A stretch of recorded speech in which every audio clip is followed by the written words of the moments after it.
আমরা যে কয়জন সাংবাদিকতার হিরো দেখেছি তার মধ্যে তিনি একজন, পরে তিনি কলাম লেখক হয়েছেন, শিক্ষক হয়েছেন, রিপোর্টিংয়ে সেই ধারা থেকে সরে আসছেন। তবু প্রফেসর আসিফ নজরুল, আপনাকে স্বাগত জানাই। অনেক পরিচয় আপনার এবং অনেকদিন পরে আপনার সাথে দেখা হলো। ধন্যবাদ। ধন্যবাদ খালেদ, ধন্যবাদ। তবে প্রফেসর আসিফ নজরুল, আমরা প্রথমে আপনাকে একটু, আমরা আজকে অনেকগুলি বিষয় নিয়ে কথা বলতে চাবো, কারণ আপনি যখন আমাদের এখানে যুক্ত হয়েছেন তখন অনেকগুলি বিষয়, বিশেষ করে আপনি কি করছেন, কি করবেন, সেগুলি নিয়েও অনেকের অনেক কৌতূহল আছে। কিন্তু প্রথমে আমি যেটি জানতে চাইবো যে প্রফেসর ডক্টর মোহাম্মদ ইউনূসের যে সফর, সেই যুক্তরাজ্যে উনি যে সফর করছেন, সেই সফরটিকে কি রাষ্ট্রীয় বা সরকারি সফর বলা যাবে বা বলা হচ্ছে? দেখেন, আমি এই টেকনিক্যালিটির মধ্যে যাব না, তবে আমি জানি এই সফরের অন্যতম উদ্দেশ্য ছিল যে আপনার ব্রিটেনে আমাদের শেখ হাসিনা গভর্নমেন্টের যে মন্ত্রীরা ছিল, যে পাওয়ারফুল লোকরা ছিল, এমনকি শেখ হাসিনার পরিবারের সদস্যরা, তাদের যে অবৈধ সম্পদ বিত্ত রয়েছে সেটা ফিরিয়ে আনার ব্যাপারে অগ্রগতি একটা লক্ষ্য ছিল। সেখানে আপনার আমাদের বাংলাদেশে ইনভেস্টমেন্টের ব্যাপারে, আপনার ট্রেডের ব্যাপারে একটা অগ্রগতি অর্জনের প্রচেষ্টা ছিল। এছাড়া আপনার যদি সম্ভবত আপনার এখানে ইউকের যে প্রধানমন্ত্রী আছেন ওনার সাথে দেখা হওয়ার একটা চিন্তাও ছিল আর কি। আর এই সফরগুলো আপনার পররাষ্ট্র মন্ত্রণালয়ের মাধ্যমে সমন্বয় করা হয়। কিন্তু যখন আপনার প্রবাসী কল্যাণ সংক্রান্ত বিষয় থাকে, যেমন ধরেন স্যার যদি মালয়েশিয়া যখন যাবেন তখন উনি আমার সাথে খুব ডিটেইল আলোচনা করবেন, ফলে এটা আমার সাথে খুব বেশি ডিটেইল আলোচনা করা হয়নি। আরেকটা জিনিস আপনি জানেন যে এখানে তারেক রহমান সাহেবের সাথে দেখা হতে পারে, এটা নিয়ে আমাদের বাংলাদেশের প্রতিটা মানুষের মনে আগ্রহ রয়েছে। অবশ্যই গণতন্ত্র মনা যারা মানুষ তাদের মনের মধ্যে আগ্রহ রয়েছে। সেই সফরটা খুব সম্ভবত হচ্ছে আগামীকাল। কিন্তু স্যার, আমি যেই কারণে এই প্রশ্নটা আসলে করা, যে বাংলাদেশের একজন সরকার প্রধান ইংল্যান্ডে যাচ্ছেন, সরকারি তরফ থেকে তাকে বিমানবন্দরে স্বাগত জানানো হচ্ছে না, প্লাস আমাদের মানে যে প্রেস উইং, সেই প্রেস উইং জানাচ্ছেন যে না, ওই ব্রিটিশ প্রধানমন্ত্রীর সাথে সাক্ষাৎ হওয়ার কথা ছিল কিন্তু তিনি আছেন কানাডায়। পরে আবার বলা হচ্ছে যে না, এটা একটু ভুল হয়েছে। স্যার, পুরো ব্যাপারটা ঠিক পেশাদার মনে হচ্ছে না। এটা কেন এরকম হচ্ছে? মানে আমি কেন এরকম বলতেছি, প্রফেসর আসিফ নজরুল, আমি খেয়াল করেছি যে প্রফেসর ডক্টর মোহাম্মদ ইউনূস যখন সরকার প্রধান ছিলেন না, তিনি যখন সরকার প্রধান না থাকা অবস্থায় বিদেশে যেতেন, এর থেকে বেশি মনোযোগ, এর থেকে বেশি সম্মান তিনি পেতেন। আমি দেখে জেনে বলতেছি, হঠাৎ আমাদের কি হলো? আমি স্যারকে যতটুকু চিনি, ওনার যে সোশ্যাল বিজনেস সামিটটা আছে ওখানে আপনার কয়েকবার আমি স্যারের সফর সঙ্গী ছিলাম। স্যার কিন্তু এয়ারপোর্টে প্রোটোকল পছন্দ করে না। আমাদের এখান থেকে যখন আমরা স্যারকে বিদায় দিই, স্যার চান না একজন উপদেষ্টাও যেন যান। উনি যখন ফিরে আসেন তখন উনি চান না একজন উপদেষ্টাও যেন থাকে। তো উনি যদি চাইতেন বা উনি যদি ওরকম ভাবে এক্সপেক্ট করতেন বা ওইভাবে যদি অ্যারেঞ্জ করা হতো, স্যারের জন্য আপনার বিশিষ্ট ব্যক্তিরা আপনার এয়ারপোর্টে ওয়েট করতো না, এটা আমি বিশ্বাস করি না। আর এখানে একদম মানে পিন পয়েন্টেড করে কি এক্স্যাক্টলি চাওয়া হয়েছিল সেটা আপনি আমার মনে হয় যে পররাষ্ট্র উপদেশ মন্ত্রণালয় আছে, আমাদের প্রেস উইং আছে, ওনারা ব্রিফ করবেন, আপনারা জানতে পারবেন। আচ্ছা, আমি প্রফেসর ডক্টর মোহাম্মদ ইউনূস, আপনি আগেই বলেছেন জনাব তারেক রহমানের সাথে সাক্ষাৎ করার কথা, তার কথা আছে, কিন্তু তার আগেও আমরা চ্যাথাম হাউসে যার যে ইন্টারভিউ দেখলাম, সেই ইন্টারভিউতে দেখলাম যে তিনি বলছেন যে নির্বাচিত সরকার এলে তিনি থাকবেন না, এটা তিনি জোর দিয়ে বলছেন। পাশাপাশি তিনি বলছেন যে তার ক্যাবিনেটে যারা আছেন তারাও কিন্তু থাকবেন না বা আগ্রহ দেখাবেন না। এখানে আমার দুইটা প্রশ্ন আছে আপনার সম্পর্কে। তো আমরা শুনি যে আপনি অলরেডি আমাদের, মানে আমি এখন যে শহরে আছি সেই শহরে বাড়ি কিনছেন, থাকতে শুরু করেছেন, আপনার পরিবার সেখানে থাকছে এবং আপনি যুক্তরাষ্ট্রে সেটেল হবেন, এইগুলি কেউ কেউ আমাকে খুব জোর দিয়েও বলছেন। আপনি যদি একটু বলতেন। আচ্ছা, এটা তো হঠাৎ আকস্মিকভাবে প্রসঙ্গটা এলো, তাও বলছি আপনাকে যে যারা বা যে এই গুজবটা রটিয়েছে যে যুক্তরাষ্ট্রে আমরা বাড়ি কিনেছি, আমার পরিবার চলে গেছে, এবং যারা এগুলি বিশ্বাস করেছেন তাদের কাছে আমি একটা বিনীতভাবে প্রশ্ন করি যে আপনারা যার কথা শুনে বিশ্বাস করেছেন তার কাছে আপনারা কেন জানতে চান না উনি বাড়িটা কোথায় কিনেছে, অ্যাড্রেসটা কোথায়, ওই বাসাটার ছবিটা কোথায়? আপনি আমেরিকাতে আছেন অনেকদিন ধরে, আপনি জানেন আমেরিকায় যদি কেউ কোনো প্রপার্টি ওন করে, ফ্ল্যাট হোক, জমি হোক, আমি বা আমার স্ত্রী বা আমার পরিবারের সদস্য, এটা পাবলিক ডকুমেন্ট না হলেও আপনি পেইড যে সার্ভিস প্রোভাইডার আছে তাদের কাছ থেকে যে কোনো ভাবে এটা জানা সম্ভব কিনা বলে? রাইট, সম্ভব, একদমই সম্ভব। তো যারা লুকানো সম্ভব না স্যার, আমেরিকা প্রপার্টি করে লুকানো সম্ভব না। জি জি, যারা এই খালেদ একটা মিনিট, যারা এই মিথ্যাচারটা করেছে এবং যারা এই মিথ্যাচারে বিশ্বাস করেছেন, তাদের কাছে আমার কয়েকটা কথা আছে। আপনারা নিশ্চয়ই জানেন যে কারো সম্পর্কে সম্পূর্ণ মিথ্যাচার করা, চরিত্র হনন করা, দোষারোপ করা, এটা ইসলামের দৃষ্টিতে মহাপাপ। এবং আপনি এই মহাপাপটা যারা করলো তাদের কাছে এটা প্রমাণ না আছে, যদি আপনি এই মহাপাপীর কথা প্রচার করেন বা শেয়ার করেন, আপনিও মহাপাপ করছেন। ঠিক আছে? আল্লাহর ভয় করেন। আপনাদেরকে আমি গ্যারান্টি দিচ্ছি যে আমেরিকাতে আমার কোনো প্রপার্টি নাই, আমেরিকাতে আমার পরিবারের কারো কোনো প্রপার্টি নাই, আমাদের কোনো ব্যাংক অ্যাকাউন্ট নাই, কিচ্ছু নাই। কিন্তু আপনাদের কাছে আমার এক্সপেকটেশন হচ্ছে যে বা যারা এই মিথ্যাটা রটিয়েছে তাদেরকে বলবেন প্রমাণ দিতে, 1 নাম্বার। 2 নাম্বার হচ্ছে বাংলাদেশে তো আমার বাচ্চারা স্কুলে পড়ে, ঠিক আছে? সেই স্কুলে যারা সহপাঠী আছে, টিচার আছে, তারপর আমার স্ত্রী এক জায়গায় অত্যন্ত প্রসিদ্ধ একটা জায়গায় 6 বছর যাবত ইকোনমিস্ট হিসেবে কাজ করে। উনি বিভিন্ন ইকোনমিক মানে কনফারেন্সে যান। এখানে কারো না কারো কাছ থেকে তো জানা একটা সোর্স লাগবে, কাউকে না কাউকে বলতে। কারো কাছ থেকে যদি না শুনে, কেউই বললো না, আমার ওয়াইফের কলিগ, আমার বাচ্চার স্কুলের টিচার, আমার কলিগ, আমার প্রতিবেশী, কারো কোনো সূত্র উল্লেখ না করে, বাসার অ্যাড্রেস না দিয়ে, দলিল না দিয়ে, কোনো সাক্ষ্য প্রমাণ ছাড়া একটা মানুষ একটা কথা বলে আপনি এটা বিশ্বাস করলেন? এবং এই যে বিশ্বাস করলেন, দাঁড়ান 1 মিনিট খালেদ, আমাকে বলতে হবে, আপনি যেহেতু প্রসঙ্গ তুললেন, আপনি যে বিশ্বাস করলেন, এখন আপনার দায়িত্ব হচ্ছে যে এই কথাটা রটিয়েছে বা যেই কথাগুলো রটিয়েছে তাদেরকে বলেন যে কোনো একটা প্রমাণ হাজির করার। যদি সে প্রমাণ হাজির করতে না পারে বা তারা যদি প্রমাণ হাজির করতে না পারে, তাহলে তাদের কোনো কথা বিশ্বাস করবেন না। আর যদি আমার বা আমার পরিবারের আমেরিকাতে কোনো property, flat, land, bank account কোনো কিছু পান, তাহলে আমাদের সারা জীবন বিশ্বাস করবেন না। বাংলাদেশে যত অনুসন্ধানী সাংবাদিক আছে, আমেরিকাতে যত অনুসন্ধানী সাংবাদিক আছে, সবার কাছে চ্যালেঞ্জ ছুড়ে দিলাম, এই মিথ্যাবাদী, এর পরিচয়, এর মিথ্যাচারের মুখোশ উন্মোচন করেন। কারণ এগুলি করে তারা সরল মনা মানুষ, তাদেরকে বিভ্রান্ত করে, তাদের দুঃখ দেয়। এবং এগুলি আপনার অনেক বেশি হচ্ছে। এই একটা জিনিস প্রমাণ চান, চ্যালেঞ্জ ছুড়ে দিলাম, প্রমাণ চান। প্রফেসর আসিফ নজরুল কিন্তু অনেক বড় একটি চ্যালেঞ্জ ছুড়ে দিয়েছেন এবং এটা খুব সহজেই এটা প্রমাণ করা সম্ভব, তিনি যদি আসলে কোনো প্রপার্টি কিনে থাকেন। প্রফেসর আসিফ নজরুল, আসলে আমরা অনেকগুলি বিষয় আজকে কথা বলতে হবে।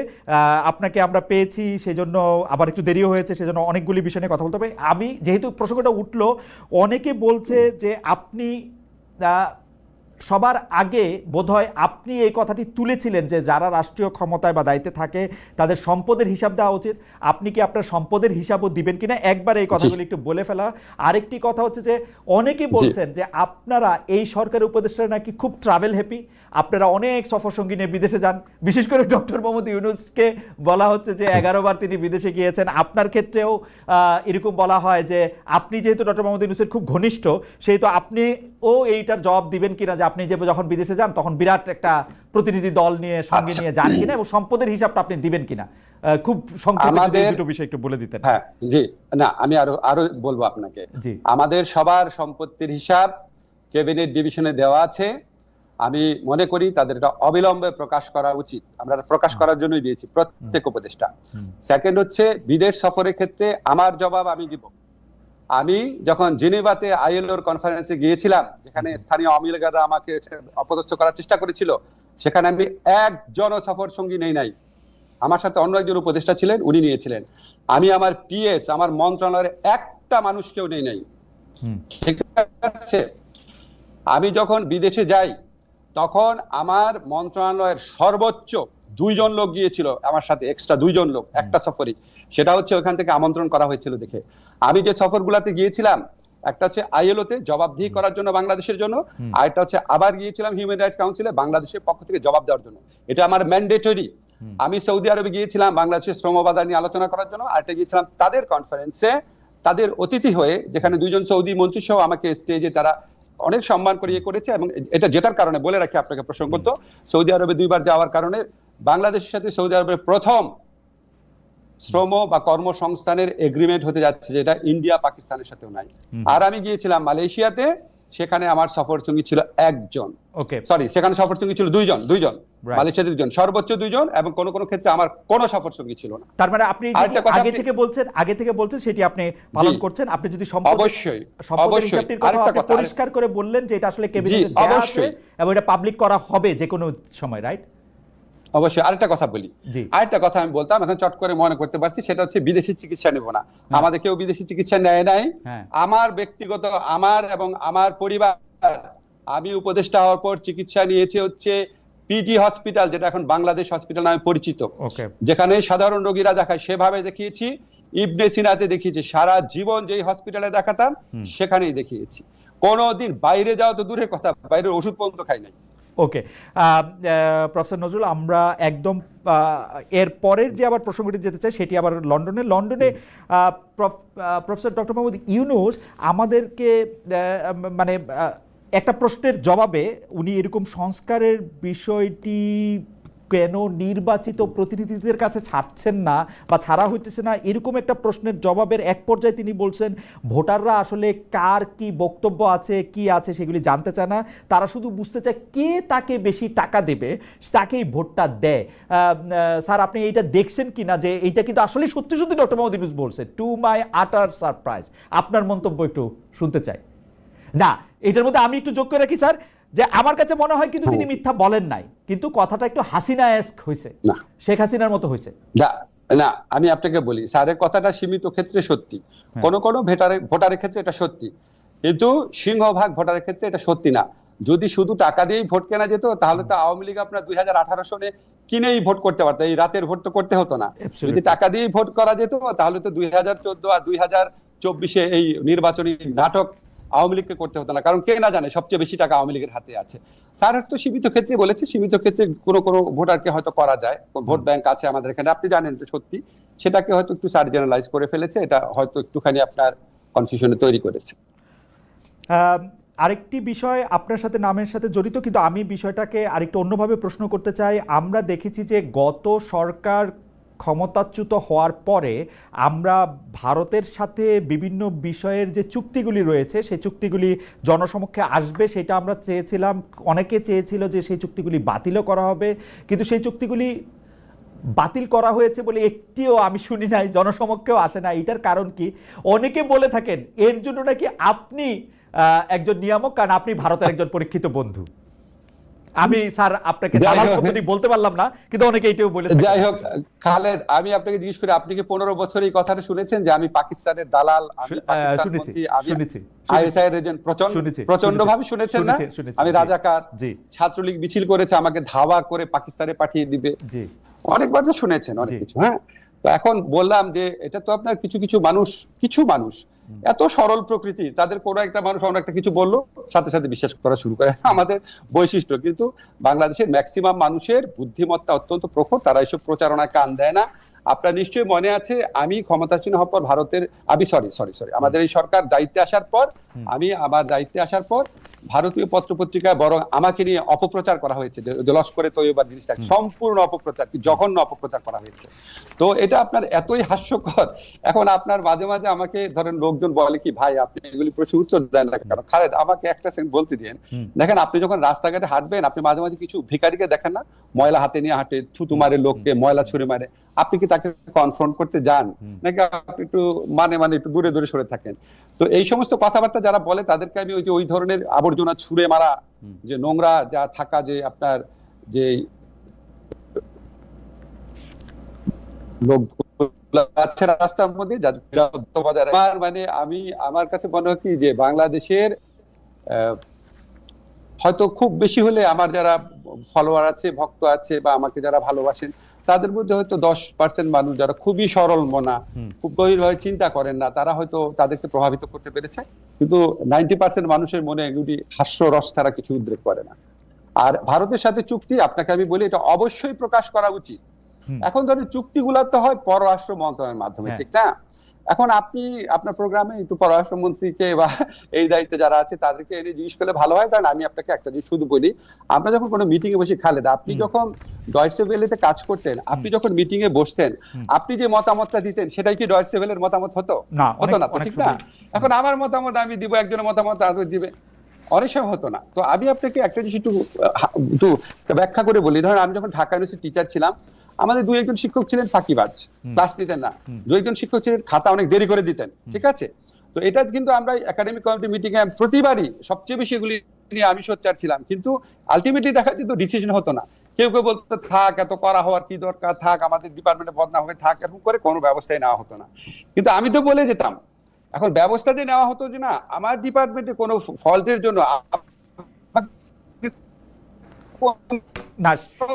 ছাত্র বলে নাই স্যার ওই যে রাজনীতিতে দোষারোপ আমার উপর আসবে কেন? আপনি সরকারকে দোষ দেন অথবা কনসার্ন মিনিস্ট্রিকে জিজ্ঞেস না না করেন। আপনাকে কোনো তবে আমার যেটুকু ধারণা, আমি যেটুকু বিশ্বাস করি, জি এগুলি এগুলি প্রকাশ করে না, এগুলি এই চুক্তি প্রকাশ করার সময় এখনো চলে যায় নাই।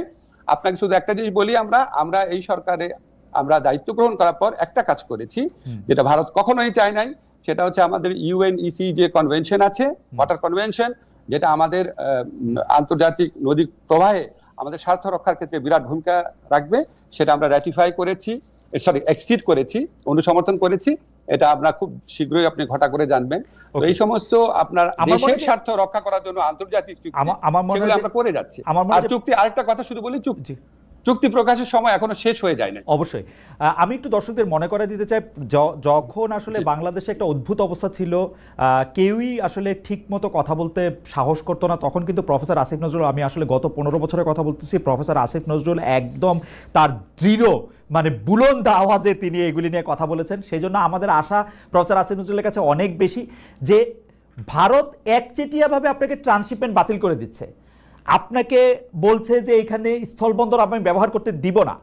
আমাদের হাতে কি কোনো কার্ড নাই যেটা আমি পাল্টা করতে পারি? আমি পররাষ্ট্র উপদেষ্টার কাছে কাছাকাছি প্রশ্ন করেছিলাম প্রেস সচিবের কাছেও, তারা বলেছেন তারা নাকি কোনো রিটালিয়েশনে বিশ্বাস করে না। প্রেস সচিব, এটা রিটালিয়েশনের কি হইল?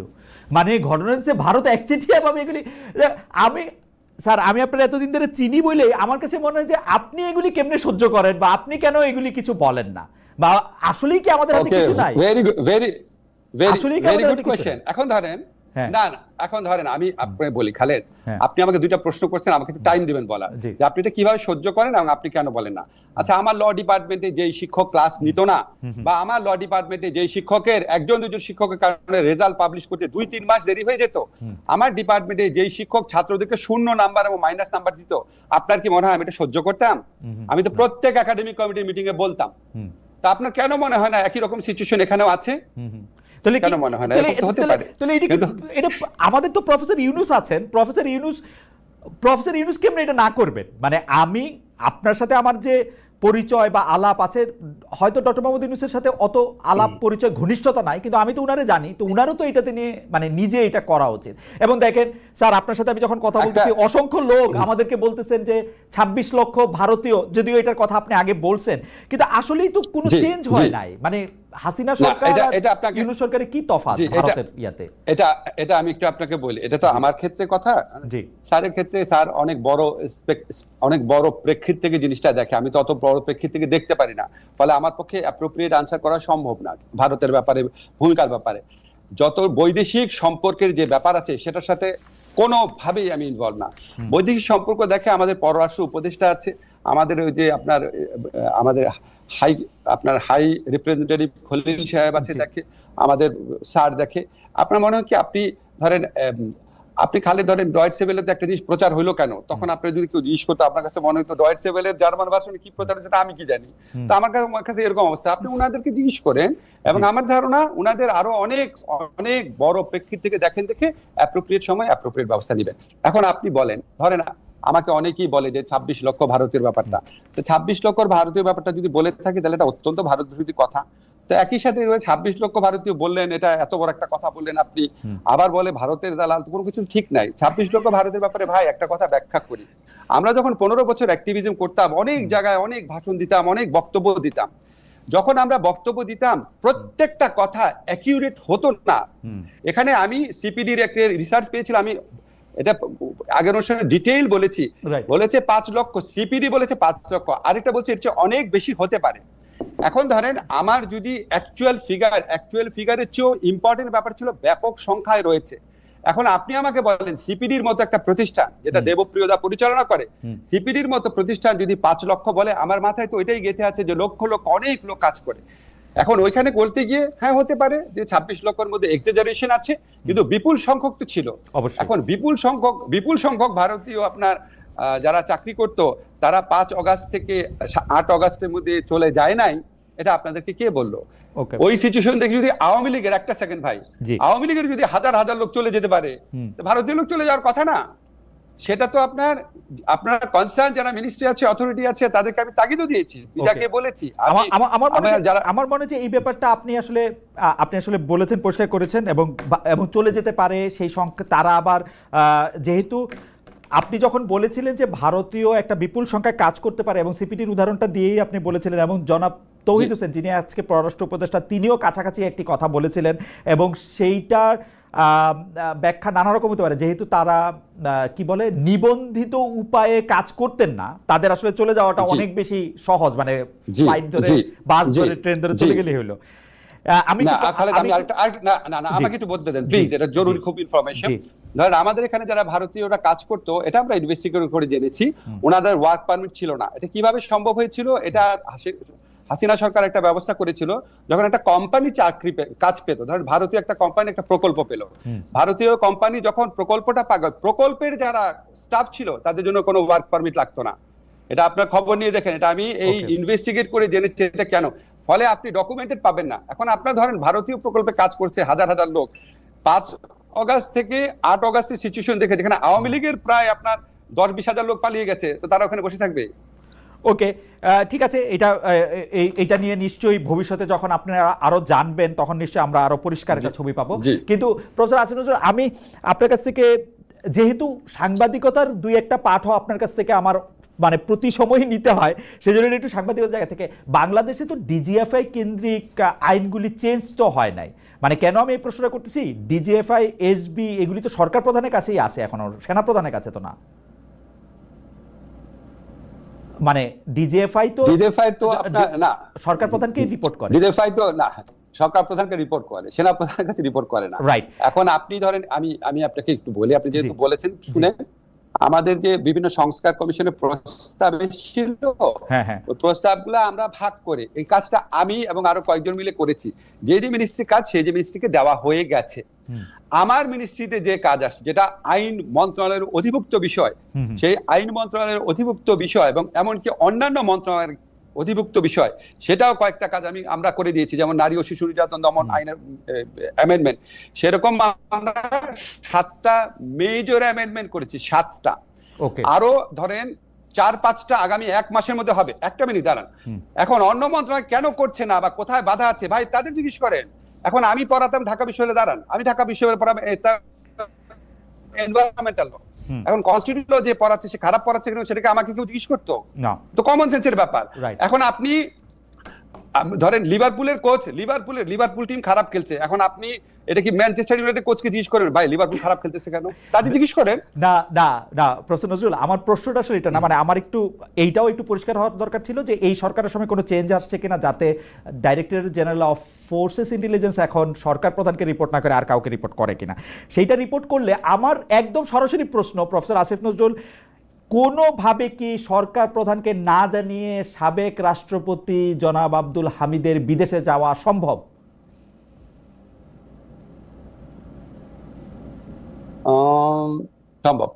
সম্ভব, সরকার প্রধান না জেনে নরমাল, হ্যাঁ সম্ভব। আমি আপনাকে বলি, নরমাল একটা সরকার ব্যবস্থায় অনেক ক্লিয়ার চেইন অফ কমান্ড, অনেক কোঅর্ডিনেশন, অনেক প্রেডিক্টেবল ডিফাইন্ড রোল থাকে। আমাদের মতো একটা সরকারে এই জিনিসগুলোর কিছুটা ঘাটতি থাকা স্বাভাবিক, অস্বাভাবিক না। আপনি বিপ্লব উত্তর বা গণ অভ্যুত্থান উত্তর যে কোনো সরকার ব্যবস্থার মধ্যে এটার ছায়া দেখবেন। আপনি দেখবেন বাংলাদেশ স্বাধীন হওয়ার পর যে সরকার গঠিত হয়েছিল, সেখানেও কিন্তু অনেক আক্ষেপ থাকতো। সর্ব ক্ষমতাধর অধিকারী জিনিস, উনি বলতো আমার কম্বলটাকে নিয়ে গেল, মানে উনারও একটা অসহায়ত্ব প্রকাশ পেত। খেয়াল করে দেখেন, এটা একটা নর্মাল পিরিয়ড না, এটা একটা ট্রানজিশনাল পিরিয়ড। ট্রানজিশনাল পিরিয়ডে অনেক কিছু হয় যেটা খুব ব্যাকরণ মতো হয় না। এটা আমার জীবনে একটা অদ্ভুত অভিজ্ঞতা, সত্যি অন্যরকম। এখানে কোনো কিছু ডিফাইন না, এবং প্রতিষ্ঠানগুলা ভেঙে পড়েছিল, প্রতিষ্ঠানগুলার মরাল স্ট্রেংথ ডিস্ট্রয়েড হয়ে গিয়েছিল। এবং আপনি ধরেন, আমি একটু জাস্টিস করে বলি, অন্যান্য মন্ত্রণালয়ের ব্যাপারে, অন্যান্য মন্ত্রণালয় কি কাজ করছে আপনার ওনারাও হয়তো অনেক কাজ করে, হয়তো সংস্কারের ক্ষেত্রে কম কাজ করছে, কিন্তু ডে টু ডে কাজ অনেক বেশি করছে। হয়তো আপনার ডে টু ডে কাজ কম করছে, সংস্কার বেশি করছে। তা আপনারা যখন একটা প্রোগ্রাম করবেন, আপনারা সিরিজ করেন, আমি আপনাদের একটা আইডিয়া দিই। ধরেন আমাদের সরকারের তো 50% সময় পার হয়ে গেছে, আপনি এটা 10 মিনিটের প্রোগ্রাম করেন, প্রত্যেকটা মন্ত্রীকে জিজ্ঞেস করেন যে ভাই আপনি এই যে 10 মাস হলো 50% সময় চলে গেছে, আপনারা কি করেছেন। তাহলে একটা ক্লিয়ার পিকচার পাবেন। আপনি একটু বলে দিন যাতে সবাই আমার কথা মানে মতো শুনে আর কি। কিন্তু প্রফেসর আসিফ নজরুল, আপনি একটা জিনিস খেয়াল করে দেখেন যে 3 সদস্যের একটা তদন্ত কমিটি, খুবই উচ্চ পর্যায়ের, এটা কমিটি না, এটা কমিশন গঠন করা হয়েছে, কিভাবে উনি চলে গেলেন। এতে মনে হয় না যে মানে কেউ কোনো কিছু দেখে নাই, কারোই কোনো কিছু জানা নাই, অথচ মেশিন রিডেবল পাসপোর্টে এখন আমি বাইরে গেলেও আমাকে কিন্তু ইন্সপেক্টর সাহেব অনেকগুলি প্রশ্ন করেন। হামিদ সাহেবকে কি সেই প্রশ্নগুলি করা হয় নাই? উনার পুরো আমল নামা সেই স্ক্রিনে থাকে, এটা সম্ভব? আপনি খালেদ, আপনি এবং এই সরকারের বাইরে যারা আছে তারা প্রত্যেকে আমার চেয়ে অনেক সুখী।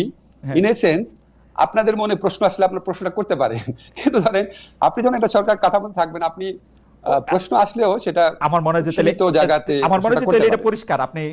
আপনি যেহেতু তাহলে আমি আপনার বিষয়ে প্রশ্নটা একটু করি। প্রফেসর আসিফ নজরুল, ইশাক হোসেন, জি, আমাকে বলেন। ইশাক হোসেন মেয়র পদে নিয়োগ পাবেন কি পাবেন না সেটা নিয়ে একটা জটিলতার পর্যায়ে আমাদেরকে স্থানীয় সরকার বিষয়ক যিনি উপদেষ্টা আছেন আসিফ মাহমুদ সজীব ভুঁইয়া, তিনি আমাদেরকে জানালেন যে এটা আমরা আইন মন্ত্রণালয়ের মতামত দিয়ে জানতে চেয়েছি, আইন উপদেষ্টা বাইরে আছেন, সেই জন্য আমরা কিছু জানাতে পারছি না বা সেটা হচ্ছে না। এই করতে করতে তারিখ পেরিয়ে গেল, এক ধরনের জটিলতা তৈরি হলো।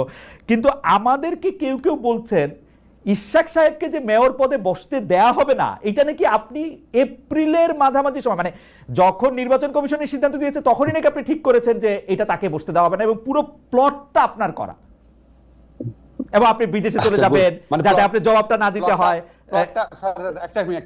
প্লটটা কি আমি বিএনপির বিপক্ষে করেছিলাম?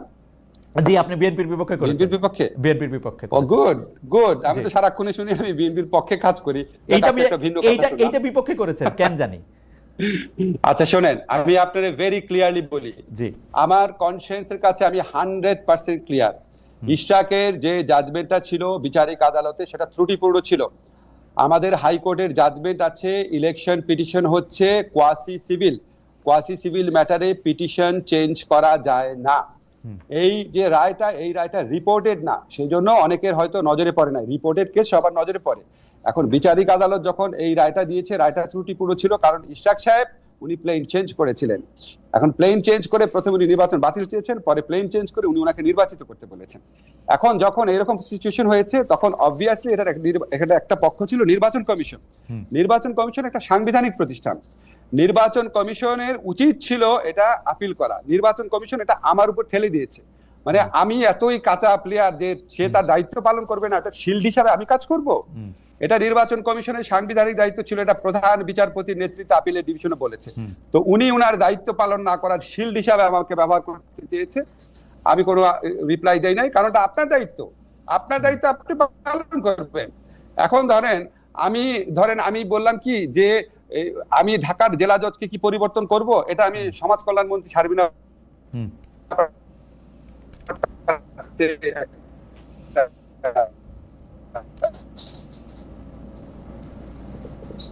মতামত ছিল, আপনারা মানে আমাকে শিল্ড করে আমি ওয়েট করেছি স্যার ফিরে আসুক। 10 কার্য দিবস তখনও শেষ হয় না। আপনি মনে রাখবেন, লতে 10 দিন মানে 10 কার্য দিবস। স্যার যেদিন আসবে, স্যারের সাথে একটু কথা বলবো, পরামর্শ করবো এই সমস্ত ব্যাপারে। যেদিন আসবে স্যার, ঠিক তার আগের দিন ওনারা আপনার গেজেট নোটিফিকেশন করে ফেলেছে। কোন রকম বদমতলব বাজে মতলব আমার নাই। আমি আপনাকে বলে রাখি, বাংলাদেশে কোনো মানুষ বিশ্বাস করবে না যে আমি বিএনপির শত্রু। আমি মনে করি ইশাক যে জাজমেন্টটা আসছে, এটা ইশাকের দোষ না। জাজমেন্টটা আসছে, এটা আমাদের ফ্লজ একটা জাজমেন্ট ছিল। এখানে ইলেকশন কমিশন যদি প্রপারলি আপিল করতো, আপিলের ডিভিশন যেহেতু হাইকোর্টেরই রায়, নিশ্চয়ই হাইকোর্টের নজরে আসতো, তখন আপনার এই কেওটিক অবস্থাটা তৈরি হতো না। এই কেওটিক অবস্থাটা তৈরি হয়েছে যদি নির্বাচন কমিশন আপনার সাথে সাথে আপিল করতো। আপনি তো জানেন সরকার, আপনি সাংবাদিক, সরকারি যে কোনো নির্বাচনে মানে মামলায় হারলেই আপিল করে, সেটা নর্মালি আপিল করে। আপিল করলে এই সিচুয়েশনটা হতো না। এখানে কোন রকম বদমতলব, কোনো পক্ষপাতিত্ব কিছু নাই। আমি অ্যাকর্ডিং টু ল সেটা আমি করতে চেয়েছি। দুইটা মানে আমি আমি আমি আমি আইনের ওই জায়গায় যেতে চাই না, কারণ দুই রকম ভাবেই এটার ব্যাখ্যা দেওয়া হয়েছে। কেউ একজন বলছেন যে নির্বাচন কমিশনটাই তো আলাদা, সুতরাং নির্বাচন কমিশন তো এই রায়ে খুশি। ওরা তো আগের নির্বাচন কমিশনের মানে যে ভুল বা জনাব তাপসের পক্ষে গিয়ে তো আর তারা আপিল করবে না, এটা কেউ কেউ বলছেন। আমি একটু প্রশ্নটা করি। আমার প্রশ্নটা হচ্ছে যে এইটা চট্টগ্রামের মেয়র ডক্টর শাহাদাতের থেকে কি জন্য আলাদা বিষয়টা, মানে ডক্টর শাহাদাতের কেস আর ইশরাক সাহেবের কেস কেন আলাদা প্রফেসর আসিফ নজরুল? আমি বলি, ইশরাক প্রথম যেটা চেয়েছিল সেটা হচ্ছে নির্বাচনের ফলাফল বাতিল করা। তো ফলাফল বাতিল করলে এটা তাপসের পক্ষে যেত কিভাবে? এটা তো অ্যাবসার্ড কথা। সেকেন্ড কথাটা হচ্ছে শাহাদত সাহেবের সেটাই আমাদের ভুল ছিল সরকারের। তখন আমাদের স্থানীয় সরকার মন্ত্রী ছিলেন প্রয়াত হাসান আরিফ। উনি আমাদের এখানে, আমরা তখন মাত্র দায়িত্বে এসেছি, আমরা খুব বেশি কনসালটেশন হওয়ার আগে উনি প্রধানত নিজের উদ্যোগে শপথ পড়িয়ে দিয়েছেন। আর শাহাদত সাহেবের যেটা ছিল, আমি শাহাদত সাহেবের কেসটা দেখি নাই, সম্ভবত উনি প্লেন চেঞ্জ করেন নাই, ওইটা আমাদের একটা মিস্টেক ছিল। এখন ধরেন একটা মিস্টেক হয়ে গেছে, সেই মিস্টেকটার কারণে আমার নজরে যখন আসছে, যখন আমার কাছে মতামত চাওয়া হয়েছে এবং যখন এটা নিয়ে লেখালেখি হচ্ছে, যখন এই জিনিসটা ক্লিয়ার হয়েছে এবং যখন এটা নিয়ে এত বেশি শোরগোল হচ্ছে, আমি অ্যাটর্নি জেনারেল অফিসের মাধ্যমে, আমি আমার যারা কনসার্ন লিগ্যাল অ্যাডভাইস করেন, যারা আমার ল মিনিস্ট্রির মাধ্যমে, আমি তখন 100% কনভিন্সড হয়েছি যে না, প্লেন চেঞ্জ করা যায় না। এবং ইলেকশন কমিশন যখন আমার কাছে জানতে চেয়েছে, তখন তো আমাকে আরো ভালো করে দেখতে হয়েছে। ওই সময় তো ইলেকশন কমিশন আমার কাছে জানতে চায় নাই না, মানে এক যাত্রায় পৃথক ফল। এবং আমরা দেখতে পাচ্ছি যে জনাব আসিফ মোহাম্মদ সজীব ভুঁইয়া তার পছন্দ মতো প্রশাসক নিয়োগ দিয়ে দিচ্ছেন, এইটা আবার 2 দিনের জন্য একটা মেয়রের ব্যাপারে তিনি এরকম বাধা দিচ্ছেন, পুরো রাষ্ট্র কাঠামোর জন্য ব্যবহার করা হইতেছে।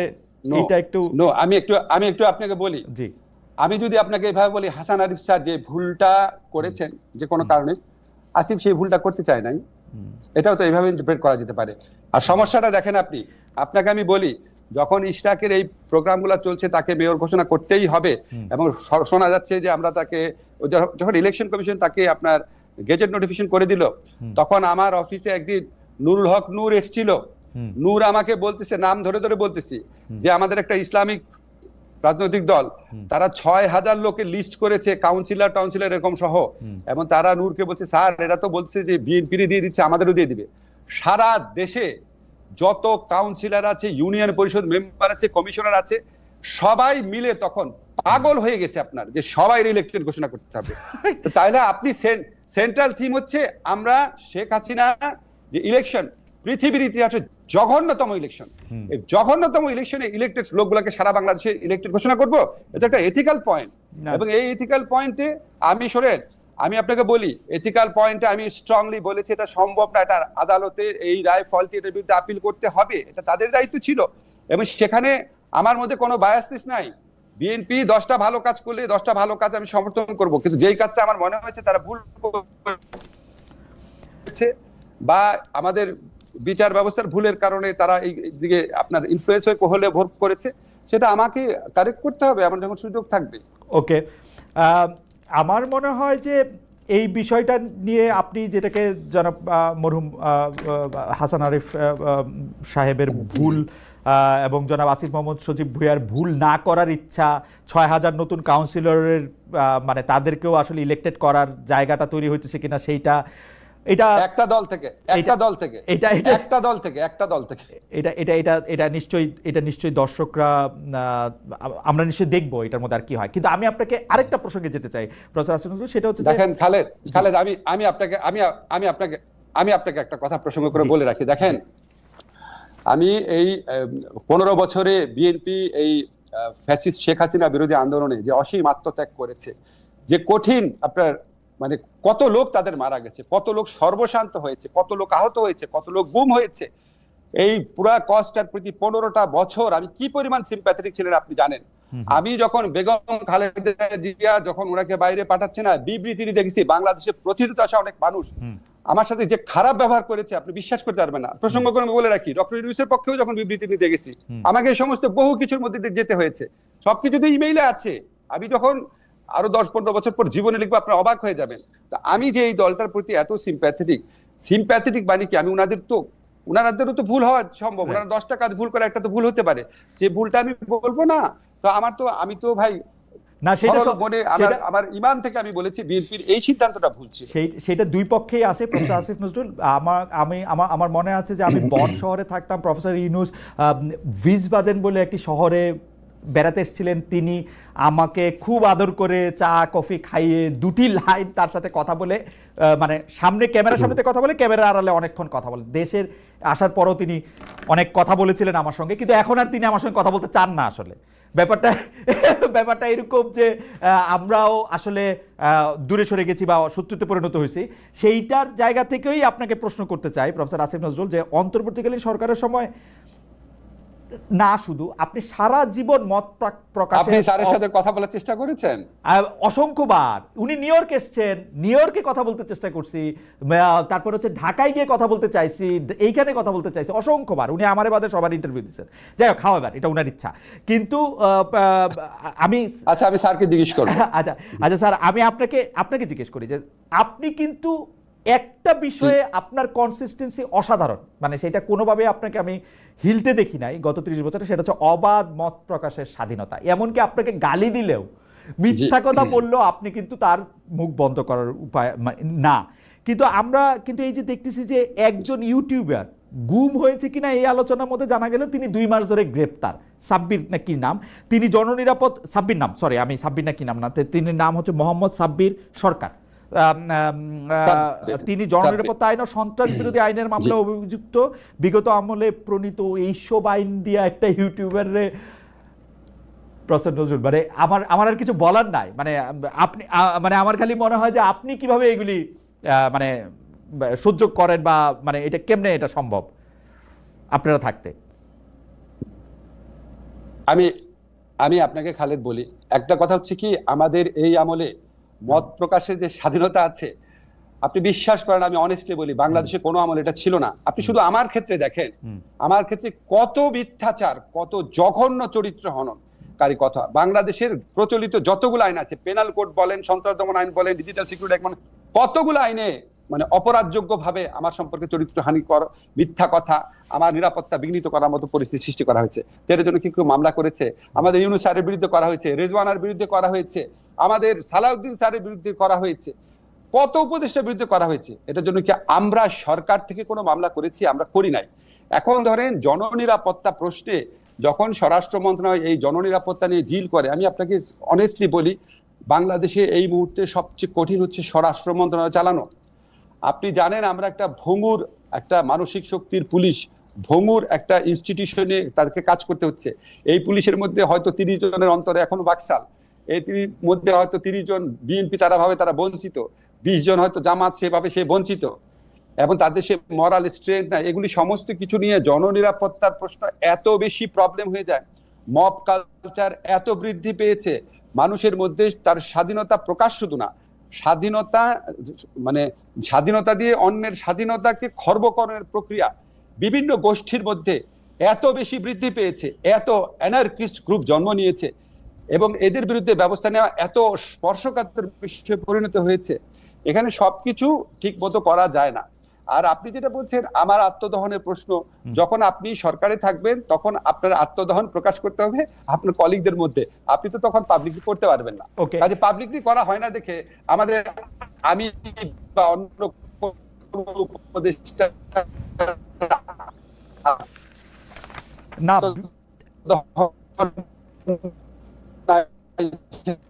ভাববেন না। আমি আমি আমি এই প্রসঙ্গে আমার মন্তব্যটা করার আগে আমি একটু মানে একটু জরিপের ইয়ে করছিলাম, সেটার মধ্যে জানতে চেয়েছিলাম দর্শকদের কাছে যে লন্ডনে প্রধান উপদেষ্টা, জি জি শোনা যাচ্ছে, আমরা শুনতে পাচ্ছি আপনাকে, আপনি কি আমাদের শুনতে পাচ্ছেন প্রশ্ন? জি আচ্ছা, আমি একটু জরিপের ব্যাপারটা বলি যে আমরা প্রশ্ন করেছিলাম লন্ডনে প্রধান উপদেষ্টা ডক্টর মোহাম্মদ ইউনূসের সঙ্গে বিএনপির ভারপ্রাপ্ত চেয়ারম্যান জনাব তারেক রহমানের বৈঠক হবে। প্রিয় দর্শক, এর মাধ্যমে নির্বাচন নিয়ে মতবিরোধ দূর হবে কিনা? শতকরা 64% দর্শক মনে করছেন যে দূর হবে, শতকরা 36% মনে করছেন দূর হবে না। 31,000 দর্শক ভোট দিয়েছেন। প্রফেসর আসিফ নজরুল, আপনি যেটি বলছিলেন যে আসলে এই সময়ে এসে আইনের শাসন প্রতিষ্ঠা করার ক্ষেত্রে এবং ন্যায় বিচার প্রতিষ্ঠা করার ক্ষেত্রে আসলে অনেকগুলি চ্যালেঞ্জ রয়েছে, কিন্তু আপনারা কিন্তু এই সরকার কিন্তু একটি জনতুষ্টিমূলক সরকারই মোরললেস, কারণ আমরা দেখতে পাচ্ছি যে জনতার মধ্যে থেকে যেই কথাটা উঠতে থাকে বা যেই দাবিটা সামনে আসে সেই দাবিটার ক্ষেত্রে আপনারা কি বলবো যে মানে একটা হার স্বীকারই করেন। এই সাব্বিরের গ্রেফতারটার ক্ষেত্রে আমি দেখতে পাচ্ছি যে তিনি আসলে যেটি করতেন সেটি হলো সরকারের সমালোচনা করতেন, ডক্টর মোহাম্মদ ইউনূসের সমালোচনা করতেন, একদমই মানে শেখ হাসিনাকে সমালোচনা করার ফলে মুশতাক, তারপরে হচ্ছে যে ওগুলি আমাকে মনে করাইছে আর একটু বেশি সময় থাকলে মানে শেখ হাসিনার থেকে তো আপনারা একটু ভালো স্যার, তো একটু ভালো হচ্ছেন আর কি স্যার। মানে কিন্তু কিন্তু এটা ডিগ্রিতে তফাৎ, বৈশিষ্ট্যে না স্যার। খালেদ আমি একটু বলি, হ্যাঁ আমি কিন্তু সাব্বিরের কেসটা পুরোপুরি জানি না, এক্স্যাক্টলি সাব্বির কি লিখেছে জানি না, ফলে আপনি যেটা বলছেন না হয়তো আমি আপনাকে প্রপারলি উত্তর দিতে পারছি না। কিন্তু আমি আপনাকে বলি, আমার ফেসবুক ফ্রেন্ডদের মধ্যে যারা ঢাকা টিচার আছেন, সাংবাদিক আছেন, তারা ডক্টর ইউনূসকে যেইভাবে সমালোচনা করে, এটা আপনি শেখ হাসিনার আমলে কল্পনাও করতে পারতেন। এবং আপনি আপনি দেখেন মানে এত বাজে কথা বলেছে, মানে একটা এত বয়স্ক এত সম্মানিত মানুষ সম্পর্কে আপনি যদি এসব ক্লিপ দেখেন, এটা কি কোনো ব্যবস্থা নিচ্ছে?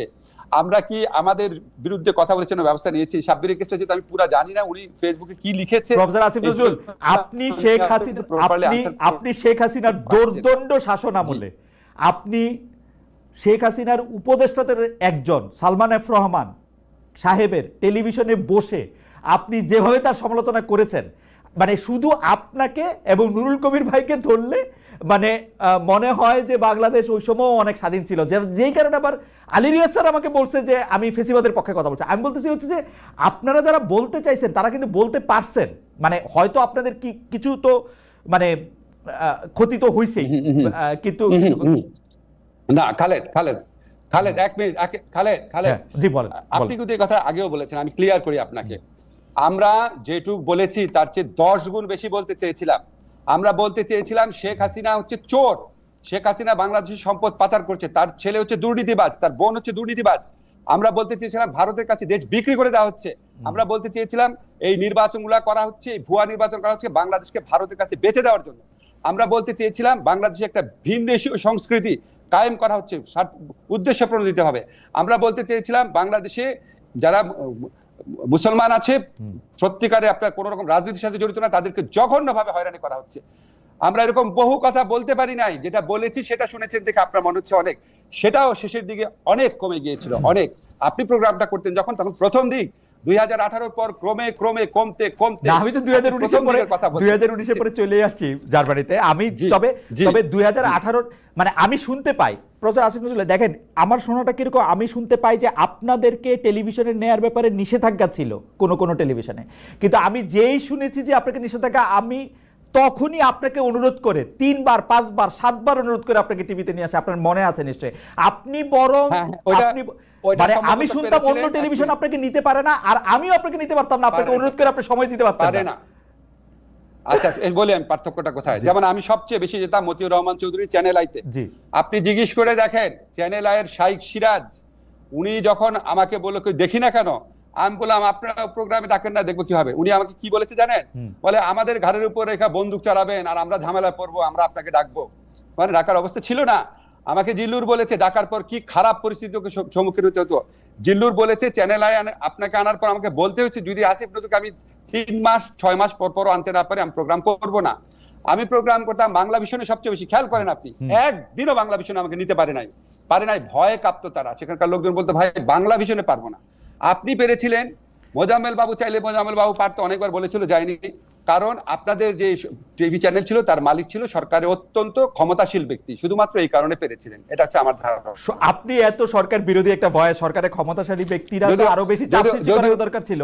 আমাকে যাই হোক, আমি আর পুরোনো প্রসঙ্গে যাইতে চাই না, কিন্তু তারা শিল, কিন্তু আপনারা আপনি স্বাধীনভাবে প্রোগ্রাম করতেন। আমার মনে আছে আসিফ ভাই, সরি আমার মনে আছে আপনি আমার প্রোগ্রামে এসে বলছিলেন প্রধানমন্ত্রী এই কাজটা করছে গাধার মতো, যখন তার না মানে seriously I am telling you, আপনি ইন্ডিপেন্ডেন্ট টেলিভিশনে বসে আপনি বলছিলেন যে এটা বলছে গাধার মতো। এক্স্যাক্টলি আমি এক্স্যাক্টলি এইভাবে বলি না, আমি একদম গাধা ছাড়া তো কেউ এরকম করবে। আচ্ছা যাই হোক, মনে আছে আপনি বলার।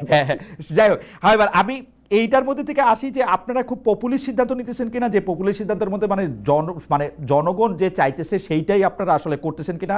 যেমন দেখেন প্রফেসর আসিফ নজরুল, আসলে প্রফেসর ইউনূসের কাছে থাকলে এগুলি প্রশ্ন প্রফেসর ইউনূসকে বলা উচিত। আমার মনে হয়েছে যে প্রফেসর ইউনূস আমাদেরকে মিথ্যাবাদী বলছে, যদিও মিথ্যাটা বলছে আপনার সরকার, আপনারা এই করিডোর নিয়েই বলেন। করিডোরের ব্যাপারে আমরা কোনো প্রশ্ন করি নাই যতক্ষণ পর্যন্ত পররাষ্ট্র উপদেষ্টা না বলছে যে আমরা এখানে একটা করিডোর দিতে যাচ্ছি। তেনায়া পেঁচায়া হাই রিপ্রেজেন্টেটিভ বলছে যে এইখানের মধ্যে একটা ত্রাণ করিডোর হচ্ছে, মানবিক করিডোর না। ডক্টর মোহাম্মদ ইউনূস কি বললেন? যারা এগুলি বলতেছে শুধু মিথ্যা কথা বলতেছে, জাতির উদ্দেশ্যে ভাষণ। আমিও তো বলছি আমি মিথ্যাবাদী, কারণ এই কথা আমি কারে গিয়ে বলবো? আমিও তো বলছি, এটা উনারা বলছেন এবং উনারা এটা নিয়ে কথাও চালাইছেন। এটা কেমনে হলো? স্যার কিছু বক্তব্য সম্পর্কে বলেছেন মিথ্যাবাদী, একটু জেনারেলাইজ হয়ে গেছে, কিন্তু স্যার কিছু বক্তব্য, কিছু মিথ্যা কথা তো বলা হয়েছে খালেদ, কিছু মিথ্যা কথা বলা হয়েছে, কিছু কথা ছিল কারেক্ট। এবং স্যার যে কথাগুলো মিথ্যা ছিল হয়তো সেটা উদ্দেশ্য করে বলেছেন। আমি আপনাকে বলি, আমি তো সরকারের স্পোকসম্যান না। হ্যাঁ, এখন ধরেন আমি আমার ব্যাপারগুলো যেটা থাকে, আপনি আমাকে জিজ্ঞেস করতে পারেন যে ধরেন আমি আপনাকে বুঝায় বলি। আমার একটা কথা দেখি আমাকে প্রায় লোকজন বলে বা বলার চেষ্টা করে আমাকে, আমার তো আপনার ফেসবুকে কমেন্ট পড়ার সময় হয় না, আমাকে হোয়াটসঅ্যাপে আমার বন্ধুরা কেউ কেউ পাঠায়, বলে যে এরকম আপনি আগে বলতেন আপনি নাকি দায়িত্ব পেলে সারাদিন কাজ করবেন ইত্যাদি। ভাই আমি সারাদিন আপনি তো দেখছেন খালেদ না ভাই, আমি সারাদিনই কাজ করি। আপনাদেরকে অনেস্টলি বলি, আমি সরকারের দায়িত্বে আসার আগে 4-5 ঘন্টার বেশি কাজ করতাম না। আমি এখন কমপক্ষে 12 ঘন্টা কাজ করি। আপনারা যারা সাংবাদিকরা আছেন আমার মন্ত্রণালয়ে যায় দাঁড়ায় থাকেন, দেখেন, আপনারা আমার যারা কলিগ আছে জিজ্ঞেস করেন, আপনারা আমার বলেন আপনার কাজের কোয়ান্টিটি কি। আমি আপনাদেরকে চ্যালেঞ্জ করে বলছি, আমি 10 মাসে আইন মন্ত্রণালয়ে যে কাজ করেছি, বাংলাদেশে কোনো আইনমন্ত্রী 10 মাসে এত কাজ করে নাই। বাংলাদেশে কোনো আইনমন্ত্রী পিপিজিপি এরকম 4000 নিয়োগ দেয় নাই। বাংলাদেশে কোনো আইনমন্ত্রী 16,000 কেস প্রত্যাহারের সিদ্ধান্ত দেয় নাই। 16,000 কেস প্রত্যাহার করতে হয়েছে। এই কেসের যে কাগজপত্র আছে, চার্জশিট আছে এবং অধিকাংশ ক্ষেত্রে এফআইআর আছে, সেগুলিকে পরীক্ষা করে। আমি বলতে কিন্তু আমি আইন মন্ত্রণালয় বুঝাচ্ছি, আমার যত কাজ আছে তার মূল কৃতিত্ব হচ্ছে আমার আইন মন্ত্রণালয় কর্মকর্তারা। তারা শুক্রবার অফিস করেছে, তারা শনিবার অফিস করেছে, তারা বিয়ন্ড দ্য অফিস আর 7টা 8টা 9টা পর্যন্ত কাজ করেছে, করে এই কাজগুলা করেছে। আমাদের একটা মন্ত্রণালয়ের উদ্যোগ আন্তর্জাতিক অপরাধ আদালত পুনর্গঠন সপ্তাহে আমি এবং পূর্তমন্ত্রী সেখানে কাজের অগ্রগতি দেখতে গিয়েছি। আমরা আপনার সংস্কারের প্রসঙ্গে মেজর যে কোঅর্ডিনেশন, ইমিডিয়েটলি ইমপ্লিমেন্টেবল সংস্কার ভাগ করে করে বিভিন্ন মন্ত্রণালয়কে দিয়েছি। আমরা সংস্কার কাজ, সবচেয়ে বেশি সংস্কার কাজ করেছি। আমরা অন্য মন্ত্রণালয়কে যতভাবে পারা যায় আমাদের ওপিনিয়ন দিয়ে হোক, অ্যাডভাইস দিয়ে হোক, আমাদের কমেন্ট দিয়ে হোক সাহায্য করেছি। প্রত্যেক দিন রুটিন কাজ, আমার অফিসে একদিন আইসেন, এইরকম ফাইল জমে থাকে, সেই ফাইলগুলো ক্লিয়ার করতে হয়, এগুলির বাইরে এগুলি কাজ, রুটিন কাজের বাইরে। খালেদ আমাকে একটু বলতে দিবেন, আমি রুটিন কাজের বাইরে কি কি কাজ করেছি সেটা বললাম। আরেকটা কথা বলি আপনাকে, এই যে কাজ সকাল থেকে রাত পর্যন্ত, এই যে এইখানে এই অফিসে এই রুমের মধ্যে আমার বিল্ডিং অফিসে বসে মাঝে মাঝে 2টা বাজে কাজ করি। আমি আমাদের যে প্রবাসী কল্যাণের যে একজন কর্মকর্তা আছে, উনাকে ঈদের দিন আমার খেয়াল নাই, আমি কাজ করছিলাম সৌদি আরব, যে আমাদেরকে ড্রাফট এগ্রিমেন্টটা পাঠিয়েছে, সেই এগ্রিমেন্টের ভিত্তিতে আমাদের প্রপোজালটা সেটা আমি নিজে করছিলাম, নিজে করে আমাদের একজন কর্মকর্তাকে পাঠিয়েছি। উনি আমাকে অবাক হয়ে ফোন করছে, বলে স্যার আজকে না ঈদ, আপনি কাজ করতেছেন? আমি অবাক হয়ে বললাম ঈদ হচ্ছে কি হয়েছে, আমার তো সময় নাই, আমার বন্ধের মধ্যে কাজগুলো আগায় রাখতে হবে। এবং আমার কাছে দুঃখ লাগে কি, যে আমি কি ভাই আপনারে ভিডিও করে দেখাবো সকাল থেকে রাত পর্যন্ত কি কাজ করতেছি? আপনার খবর নেন না, আপনার কাজের কোয়ান্টিটি দেখেন না। আমি তো আপনার বললাম, এই যে চ্যালেঞ্জ করলাম না, 10 মাসে এর চেয়ে বেশি কাজ কে করতে পারে? Humanly possible? খালি আপনাকে কোয়ান্টিটি ওয়াইজ বলি, আমি প্রতিদিন এভারেজে 12 ঘন্টা কাজ করি, এখানে আমি 4-5 ঘন্টা কাজ করতাম। এবং আমি আপনাকে বলি, প্রথম একটা কথা বলি, প্রথম 2 মাস 3 মাস আমি 16 ঘন্টা কাজ করতাম। প্রথম 1 মাস আমি এভারেজে 3 ঘন্টা ঘুমাতাম। আমি জীবনে কোনোদিন, আমি একমাত্র পিএইচডি করার সময় লাস্ট যখন এডিট করছিলাম, ওই লাস্ট 3 মাস এতটুকু কষ্ট করেছি, জীবনে আমি এত কষ্ট করি নাই। আমি প্রফেসর আসিফ নজরুল, আসলে আমাদের একটু সময়, আজকে আমাদেরকে একটু যদি বেশি সময় দেন, আমাদের একটু দেরিও হয়ে গেছে শুরু করতে, কারণ অনেকগুলি বিষয় আসলে অনেক দর্শক শুনতেও চাইছেন। প্রফেসর আসিফ নজরুল, আপনি জানেন যে আমরা একটু আইনের প্রসঙ্গে আপনার একটু দৃষ্টি আকর্ষণ করি যে গত ফেব্রুয়ারি মাসে আপনি একটি বক্তব্য দিয়েছিলেন যেখানে আপনি বলেছিলেন যে হুটহাট কাউকে জামিন দেবেন না। আমি আপনাকে কোট করছি, যিনি জামিনের যোগ্য তাকে বঞ্চিত করবেন না। অনেকেই বলছেন আইন উপদেষ্টার চেয়ারে থেকে আপনি যখন এটি বলছেন তখন সেটা বিচার বিভাগের, শাসন বিভাগের হস্তক্ষেপের ইঙ্গিত হিসাবে এটিকে দেখতে হবে। শোনেন, আপনি দুইটা কথা যদি আপনি একসাথে দেখেন তাহলে হস্তক্ষেপের ইঙ্গিত হবে না। আপনি একটা জিনিস মনে রাখতে হবে যে আমাদের এখানে বিচার বিভাগও তারা প্রচন্ড আত্মবিশ্বাসহীনতায় ভুগছিল, কারণ শেখ হাসিনার আমলে তাদেরকে দাসত্বের মধ্যে দিয়ে কাজ করতে হয়েছে। তারা কি ডিসিশন নিবে না প্রত্যেকটা জিনিস আইন মন্ত্রণালয়ের কাছে তাদেরকে বলতে হতো, মুখ চেয়ে থাকতে হতো। এগুলো আপনি জানেন, এগুলো বানানো কথা না। আমি পলিটিক্যাল কেসের কথা বলছি, নর্মাল কেসের না। এখন ধরেন তাদের তো, আমি তো আর ফোন করি না তাদের, আমি তো ডিরেকশন দেই না। জেনারেল যে রুলটা আইনের ক্ষেত্রে, জেনারেল যে রুলটা, সেটাই তো আমি বলেছি। আপনি হুটহাট করে জামিন দিবেন না, আবার যারা ডিজার্ভ করে তাদেরকে বঞ্চিত করবেন না। কারণ আগের আমলে হুটহাট করেই জামিন দেওয়া হতো আওয়ামী লীগের লোকদের, আর যারা পাওয়ার কথা তাদেরকে বঞ্চিত করা হতো বিএনপির লোকদের বা জামাতের লোকদের বা আপনার হেফাজত ইসলামের লোকদের। সেই জন্য আমি কার্ডিনাল প্রিন্সিপালটা বলেছি, কার্ডিনাল প্রিন্সিপালটা আমি ওপেনলি বলেছি। আমি যদি হস্তক্ষেপই করতে চাবো, আমি কি গাধা? আমি কি ওপেনলি বলবো? তাহলে আমি ফোন করে বলবো যে এটা করো। দুইটা বিষয় প্রফেসর আসিফ নজরুল, আপনি আইনের শিক্ষক হওয়ার কারণে জুডিশিয়ারিতে যারা আছে তাদের অনেকেই আপনার ছাত্র, এমনকি উচ্চ আদালতেও আপনার ছাত্রদের মধ্যে অনেকে রয়েছেন। কিন্তু আপনি যখন আইন উপদেষ্টা মানে সরকারের নির্বাহী বিভাগের চেয়ারে বসে যখন এই কথা বলেন, তখন যারা জুডিশিয়ার মানে যারা চালান তাদের ক্ষেত্রে এটা মনে হইতে পারে কিনা যে স্যার আমাদেরকে ধমক দিচ্ছেন, যেই ধমকটা আসলে আপনার দেওয়ার কথা না? যে ধমকটা তো খুব ভালো ধমক। হুটহাট করে জামিন দিবেন না মানে যেটা জামিন পাওয়ার যোগ্য না সেটা দিবেন না, আর যেটা জামিন পাওয়ার যোগ্য সেটা দিবেন। এটা ধমক কোথায় হলো? এটা সৎ উপদেশ। আমি তো বলেছি যে জামিন পাওয়ার যোগ্য মানে বঞ্চিত করবেন না। এখন আমরা আপিল টু আপিল কম্পেয়ার করি, ধরেন আনিসুল হক সাহেব যদি এই কথা বলতেন শেখ হাসিনার আমলে, আপনি এটা পছন্দ করতেন কিনা বিং ল মিনিস্টার? ঠিক এই কথাটাই আনিসুল হক বললে, হ্যাঁ আনিসুল হক এটা বললে পছন্দ করতাম না, কারণ আনিসুল হক 15 বছর বিএনপির লোকদেরকে যেভাবে জামিন বঞ্চিত করেছেন, উনার আমলে খালেদা জিয়ার যেভাবে বিচার হয়েছে, তারেক রহমানের যেভাবে বিচার হয়েছে, উনার আমলে যেভাবে গুম করা হয়েছে, ওই আমলের প্রেক্ষিতে মনে হতো এই লোকটার মধ্যে অশুভ কোনো চিন্তা আছে, প্রত্যেকটা কথার মধ্যে একটা অশুভই আছে। আমরা তো এগুলি করি নাই, আমরা তো কাউকে গুম করি নাই। কিন্তু জামিন দেওয়ার ক্ষেত্রে কি করেছেন প্রফেসর আসিফ নজরুল, আপনি একটু দৃষ্টি আকর্ষণ করতে চাই। ধরেন আমার বন্ধু শাকিল, তার স্ত্রী রূপা, তাদের বিরুদ্ধে যে হত্যা মামলা হয়েছে, সেই হত্যা মামলায় তাদের জামিন পাইতে কোন জায়গায় আটকায়? আমি তো আটকানোর জায়গা দেখি না। মামলা থাক, হত্যা মামলা থাক, আরো 10টা মামলা থাক, কিন্তু তাদেরকে জামিনে কোথায় আটকায়? আমি তো আইনের জামিনে আটকাইতে দেখি না স্যার, আমাকে যদি একটু আলোকিত করতেন। একই তো কথা, সরকারের পছন্দ করে না, আপনারা এখন মানে সরকারের বিরুদ্ধে, সেজন্য আপনি আদালতে রাইখা দিচ্ছেন, মানে তাদের জামিন হবে না। আজকে 10 মাস হয়েছে। আচ্ছা, আমি মাঝখানে আপনার কথা শুনি নাই, বাট আমি বুঝতে পারছি আপনি শাকিল, ফারজানার উপর কথা বলেছেন। দেখেন, আপনাকে আমি একটা স্পষ্ট কথা বলি। আপনারা একটু জিনিস লক্ষ্য করবেন, কিছু ক্ষেত্রে কিন্তু আমরা বিচারিক আদালতে থেকে জামিন হয়েছে, কিছু ক্ষেত্রে হওয়ার পরই আপনার স্বরাষ্ট্র মন্ত্রণালয় থেকে শোন অ্যারেস্ট দেখিয়েছে, কারণ অন্য কেউ লোক মামলা করে দিয়েছে। যেমন একটা এক্সাম্পল আপনাকে বলি, ইঞ্জিনিয়ার মোশাররফ, সাবেক এমপি দবিরুল ইসলাম, ওনারা অসুস্থ, ওনারা কিন্তু জামিন পেয়েছে, 3-4টা মামলা জামিন পেয়েছে। তারপর সাথে সাথে জামিন পাওয়ার সাথে সাথে, এখন বিএনপি করে না জামাত করে নাকি ছাত্ররা করে আমি জানি না, সাথে সাথে একটা মামলা হয়, সাথে সাথে শোন অ্যারেস্ট দেখায়। আপনি এগুলি স্ক্রুটিনাইজ করে দেখেন। কিছু ক্ষেত্রে ধরেন একটা গণ আন্দোলনের পর, যেখানে গণ অভ্যুত্থানের পর, যেটা একটা বিপ্লবের সম্ভাবনা সম্পর্ক, যেখানে সত্যি 1000 থেকে 1500 লোক মারা গেছে, যেখানে হাজার হাজার লোকের অঙ্গহানি হয়েছে, যেখানে এত বড়, আপনি খেয়াল করেন খালেদ, যখন এরশাদ আমলে টোটাল 9 বছরে 42 জন মারা গেছে, তারপরে মানুষ 2-3 সপ্তাহে 1000-1500 লোক মারা যাওয়ার পর মানুষের মনে যেই ক্রোধ তৈরি হয়, মানুষের মনে বিচার বিভাগ, পুলিশের প্রতি যে রাগ তৈরি হয় যে 15 বছরে তুমি আমার জামিন দাও নাই, 15 বছরে তুমি আমার ফলস কেসে ঢুকাইছো, তখন বিচারক কি নিজেই ভয় পায় কিনা, বিচারক কি সেনসিটিভিটির বিচারে সে নিজেই জামিন দিতে ভয় পায় কিনা, সেটা তো জিজ্ঞেস করার এখতিয়ার আমার নাই।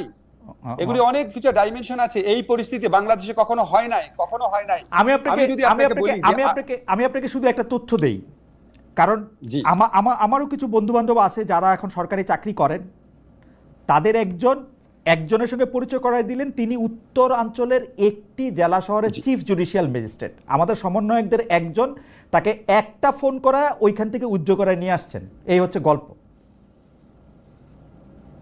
তারপরে আর স্বাভাবিকভাবে মামলা কার্যটা কেমনে চলবে? আর আমাদের দর্শকদের মধ্যে দুইটা জায়গায় না না, আপনার চিফ জুডিশিয়াল ম্যাজিস্ট্রেট, তো চিফ জুডিশিয়াল ম্যাজিস্ট্রেট আইন মন্ত্রণালয়ের অধীনেই।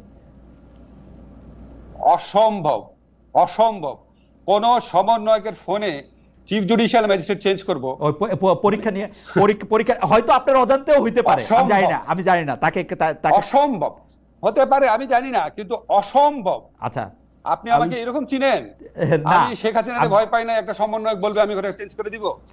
এখন শোনেন, আমাদের এখানে কিছু চেঞ্জ হয়েছে।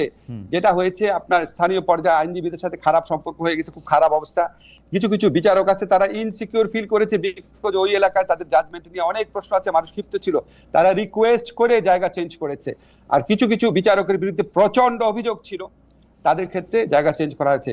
এখানে কোনো সমন্বয়কের কথায় বা কারো কথায় আমরা কাউকে পরিবর্তন করি নাই। সরি, ওকে, আপনাকে যে বলেছে আমি তাকে চ্যালেঞ্জ করলাম, আপনি উনাকে বললেন আমার সাথে গোপনে যায় দেখা করে বলতে দেখাতে, আমি তাকে প্রতিকার দিব যদি এরকম কিছু আমার অজান্তেও হয়ে থাকে। আচ্ছা ঠিক আছে, আমি তাকে বলবো অবশ্যই, এবং তিনিও নিশ্চয়ই আজকে এই অনুষ্ঠান দেখছেন এবং তিনি নিশ্চয়ই সরাসরি বলবেন হয়তো। আর আমাদের দর্শক আরেকটা প্রশ্ন করেছেন যে এই যে 4-5টা বিষয় নিয়ে, একটা হচ্ছে চিন্ময় কৃষ্ণ দাসের জামিন, 2 হচ্ছে সাগর রুনির হত্যাকাণ্ডের ব্যাপারে আপনি কোনো এটা কিছু বলবেন কিনা, সবচেয়ে বেশি প্রশ্ন আর কি এগুলি নিয়ে, এবং বিডিআর মিউটিনি যেটা আছে সেটার ক্ষেত্রে সরকার কোনোভাবে ওই মামলাটাকে সেনাবাহিনীর ভয়ে বা অন্য কোনো কিছুর কারণে প্রভাবিত করতেছে কিনা। চিন্ময় কৃষ্ণ দাস, প্রথম কথা হচ্ছে বাকি যে দুটো প্রসঙ্গ বলছে সেটা আমার মন্ত্রণালয়ের অধিভুক্ত বিষয় না, আমি এটা সম্পর্কে আপনাকে কারেক্ট ইনফরমেশন দেওয়ার মতো অবস্থায় নাই। চিন্ময় কৃষ্ণ দাসের ব্যাপারে উনি সম্ভবত হাইকোর্টে জামিন পেয়েছিলেন, রাইট? হাইকোর্টে জামিন পেয়েছিলেন, হাইকোর্টে জামিন পাওয়ার পর এগেইন উনাকে বোধহয় নতুন কেস দেওয়া হয়েছে। আপনি একটু খোঁজ দিয়েন, যখন একটা নতুন কেস দেওয়া হয় ওই কেসটা কি আমরা পুলিশ দিয়েছে বা সরকার দিয়েছে, আপনি একটু খোঁজ দিয়ে দেখেন। আপনাকে আমি একটা জিনিস চ্যালেঞ্জ করে বললাম, আপনি বলতে চান শেখ হাসিনা গভর্নমেন্টের সাথে আমাদের পার্থক্য হচ্ছে শেখ হাসিনা গভর্নমেন্ট আমলে পুলিশ নিজে মামলা দিত, আমাদের সময় পুলিশ মামলা দিয়েছে কিনা আপনাকে চ্যালেঞ্জ করলাম। মামলা দেয় বিএনপির লোক, মামলা দেয় জামাতের লোক, মামলা দেয় ছাত্রদের নেতৃত্বে পরিচিত গণঅভ্যুত্থানের ক্ষতিগ্রস্ত ব্যক্তিরা, মামলা দেয় আপনার কিছু আইনজীবী যোগ সাজসে, মামলা হয় ক্ষোভ থেকে, মামলা হয় বিচারের প্রত্যাশা থেকে, মামলা হয় ব্যবসা বাণিজ্যের লোভ থেকে, কোনোটার মধ্যে সরকার কোনোভাবে ইনভলভ না। এখন একটা এরকম পরিস্থিতিতে 15 বছর যারা ক্ষুব্ধ, বিরক্ত, বঞ্চিত, মর্মাহত, ক্রুদ্ধ, তাদের প্রত্যেকটা অ্যাকশনকে আমরা খালি আহ্বান জানাতে পারি। আমি তো ওই অ্যাকশনের পার্ট না, আমি তো সেটা করছি না। শেখ হাসিনা আমলে সরকার নিজে করতো মামলা। ওকে, আমরা প্রফেসর আসিফ নজরুল, আপনি যেমন আমাকে মানে আমার মতো অনেক সাংবাদিকের যেরকম মানে এক ধরনের আলোকবর্তিকা আইডল, আইনের ক্ষেত্রেও কিন্তু অনেকে আপনাকে এরকমভাবে শিক্ষক মানেন এবং আপনার সরাসরি ছাত্রও রয়েছেন। আপনি স্নেহ করেন একজন মানে প্রথিতযশা আইনজীবী, আমার থেকে একটু বয়সে কম, ব্যারিস্টার জ্যোতির্ময় বড়ুয়া ফেসবুকে লিখেছেন এটিএম আজহারের প্রসঙ্গে মামলায় আইনজীবী, আমি তাকে কোট করছি যে তিনি আগের প্রসিকিউশনের দায়িত্ব নেবেন না। তিনি বলেছিলেন, এটিএম আজহারের মামলায় আইনজীবী বলেছেন তিনি আগের প্রসিকিউশনে কাজের দায়িত্ব নেবেন না। তিনি এও বলেছেন তিনি আগে বিরাট সংখ্যক অভিযুক্তের পক্ষে লড়েছেন, এটা নিশ্চিত কনফ্লিক্ট অফ ইন্টারেস্ট। তিনি মানে আমরা যদি তার কথা এরকম শেষ করি যে এরকম পরিস্থিতিতে আসামিকে খালাস দেয়া ছাড়া কোর্টের আর কিছুই করার ছিল না, ফলে এক্ষেত্রে আইন উপদেষ্টা ভালো বলতে পারবেন কেন তিনি কনফ্লিক্ট অফ ইন্টারেস্ট বিবেচনা রেখে প্রসিকিউটর নিয়োগ দিলেন না। এক পর্যায়ে ব্যারিস্টার জ্যোতির্ময় বড়ুয়া এরকম বলেছেন যে আসামি পক্ষের আইনজীবীর দুর্দান্ত সাবমিশনের বিপরীতে ট্রাইব্যুনাল পক্ষের আইনজীবী ছিলেন নেহায়েত শিশু। আপনি এই বিষয়টি খেয়াল করেছেন কিনা, এবং ব্যারিস্টার জ্যোতির্ময় বড়ুয়া এর জন্য মানে আপনাকেই আসলে মানে আপনাকে লক্ষ্য করে প্রশ্নটা অন্তত করেছেন, আপনি যদি একটু দেখতেন। আপনাকে একটা জিনিস বলি, আমি তো জ্যোতির্ময়কে স্নেহ করতাম, তো আমাকে কিছুদিন আগে জ্যোতির্ময় একটা স্ট্যাটাস একজন আমাকে ইয়েতে পাঠিয়েছে হোয়াটসঅ্যাপে। জ্যোতির্ময়ের বক্তব্যটা ছিল আমার মতো একটা গর্ধব শ্রেণীর লোক কিভাবে আইন উপদেষ্টা হলো আর কি। তো উনি যারা গর্ধব ভাবে, তো ওনার কাছে আবার আপনি চিন্তা করেন, আমি একটা ইন্টারন্যাশনাল হতে পিএইচডি করা, 2টা পোস্টডক করা, আমার 8-10টা ইন্টারন্যাশনাল জার্নালে লেখা আছে, আমি একটা পত্রিকাতে ল বিষয়ে লিখছি এত বছর যাবত, যে তার সম্পর্কে এরকম কমেন্ট করতে পারে, তার কমেন্ট তো আমি গুরুত্ব দিয়ে পড়ি না। সে কি বলছে আমি তার কোনো কমেন্ট পড়ি না, কারণ যে এই ধরনের কমেন্ট করতে পারে তার কথার সাবস্টেন্স নিয়ে আমি চিন্তা করি না।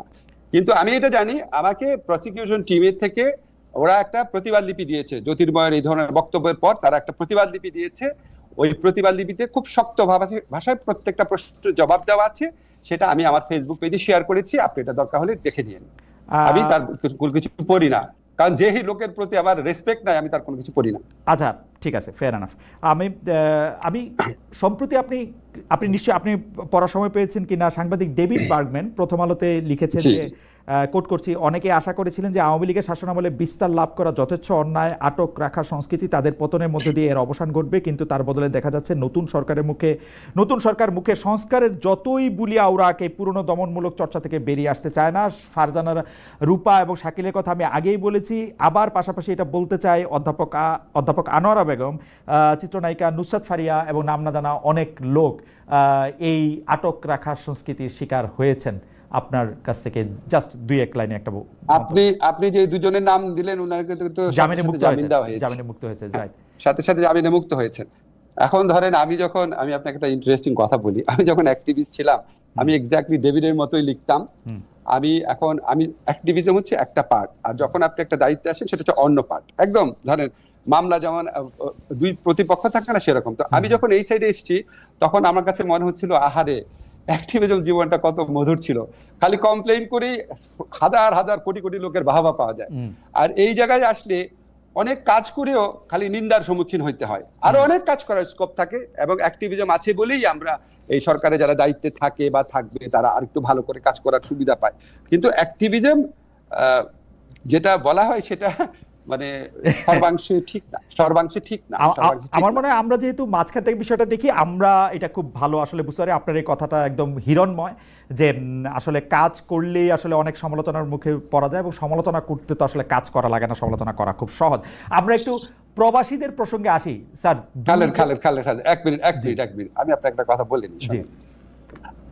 এই যে ধরেন আমাকে মাঝে মাঝে আমার বন্ধুরা জিজ্ঞেস করে যে আমি যে এই যে উপদেষ্টার দায়িত্ব নিলাম আমি লাইফটা এনজয় করছি কিনা। আপনাকে আমি বলি, এটা আমি খুব ফ্র্যাঙ্কলি আপনাকে বলি, আপনাকে দেখে মনে হচ্ছে আপনি এনজয় করতেছেন না। এই প্রশ্ন আমি শেষের দিকে করতাম, আপনাকে দেখে মনে হচ্ছে যে আপনি এনজয় করতেছেন না। আমি আপনাকে বলি, ধরেন আমার তো অনেকগুলো জীবন ছিল, কিছু কিছু জিনিস আপনি জানেন। আমি সাংবাদিক ছিলাম, আমি ঢাকা ইউনিভার্সিটি টিচার ছিলাম, আমি বিদেশে গবেষক হিসাবে কাজ করেছি, আমি কনসালটেন্ট ছিলাম, আমি ঔপন্যাসিক ছিলাম, আমি কলামিস্ট ছিলাম, আমি টক শোতে অ্যাপিয়ার করতাম। এবং এটা হচ্ছে আমার উপদেষ্টার জীবন। এর চেয়ে জঘন্য, অসহনীয়, মানে এর চেয়ে জঘন্য অসহনীয় জীবন আমার কখনো আসে নাই। আমি খালি দোয়া করি কবে এটার থেকে আমি রেহাই পাবো। আশ্চর্য হয়ে যায় আমি এই প্রসঙ্গে একটু আসতাম, যে আপনার এত কালারফুল একটা জীবনে যে এতগুলি পালক, এটাকে আসলে আপনি আসলে কিভাবে দেখবেন। কিন্তু আমি প্রসঙ্গে আসতেছি, কিন্তু আমাদের প্রবাসীদের একটু উদ্বেগ, উৎকণ্ঠা, এবং আপনি আসবেন যে দুটি। তার আগে খালেদ এই প্রসঙ্গটা আবার শেষ করে নেই, এটা বলি, তারপর আপনি বলতে পারেন। আচ্ছা ঠিক আছে, আসবেন। আচ্ছা প্রবাসীতে নিয়ে বলেন তাহলে। প্রবাসীদের দুইটা, মানে সংযুক্ত আরব আমিরাত থেকে একদল প্রবাসী আপনি আসবেন জেনে আমাকে খুব অনুরোধ করেছেন একটা বিষয় বলতে, যে বাংলাদেশের জন্য সকল রকম ভিসার কার্যক্রম আমিরাত সরকার বন্ধ করে রেখেছে। এই ক্ষেত্রে আপনারা কোনো পরিকল্পনা করে এটা থেকে মুক্তি দিতে পারবে কিনা? পৃথিবীর অন্যান্য দেশের যারা শ্রমিক শ্রেণীর অন্যান্য দেশের লোক আছে তাদের জন্য ভিসার ব্যবস্থা আছে, শুধু আমাদের দেশের লোকের জন্য নাই। এখন তারা খুব কাতর হয়ে মানে আপনার কাছে একটু জানতে চাইছে যে এটার ব্যাপারে সরকার কিছু করছে কিনা। ভাই আপনাদেরকে আমি একটা প্রশ্ন করি তো ভাই, কেন নাই? আপনারা যারা প্রবাসে কাজ করে আপনাদের মধ্যে 99% মানুষ অত্যন্ত সৎ, অত্যন্ত অনেস্টলি কাজ করেন, কিন্তু 1% হলেও মানুষ আছে যারা সেখানে আপনার যে সমস্ত কাজ করেন সেটা ওখানকার লোকদেরকে প্রচন্ড ক্ষুব্ধ করে। আপনারা জানেন যে এখানে আপনার ওরা বাংলাদেশ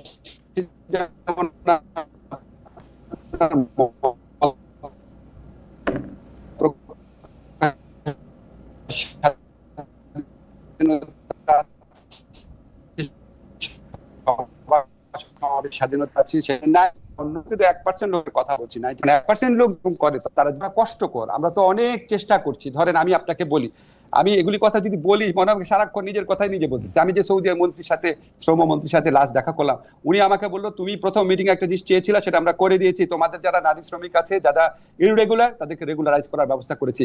জর্ডানের মন্ত্রী আমাকে বলেছে জর্ডনে যারা নারী শ্রমিক আছে, যারা ইররেগুলার হয়ে গেছে, তারা যদি ভলেন্টারিলি আসে বিনা পয়সায়, তাদের প্রত্যেককে রেগুলারাইজ করে দেওয়া হবে। এরকম আমরা তো ভাই নিরন্তর চেষ্টা করছি। আমাদের doctor Mohammad Yunus sir phone করার পর ওইখান থেকে সমস্ত যারা বন্দী ছিল তারা চলে আসছে।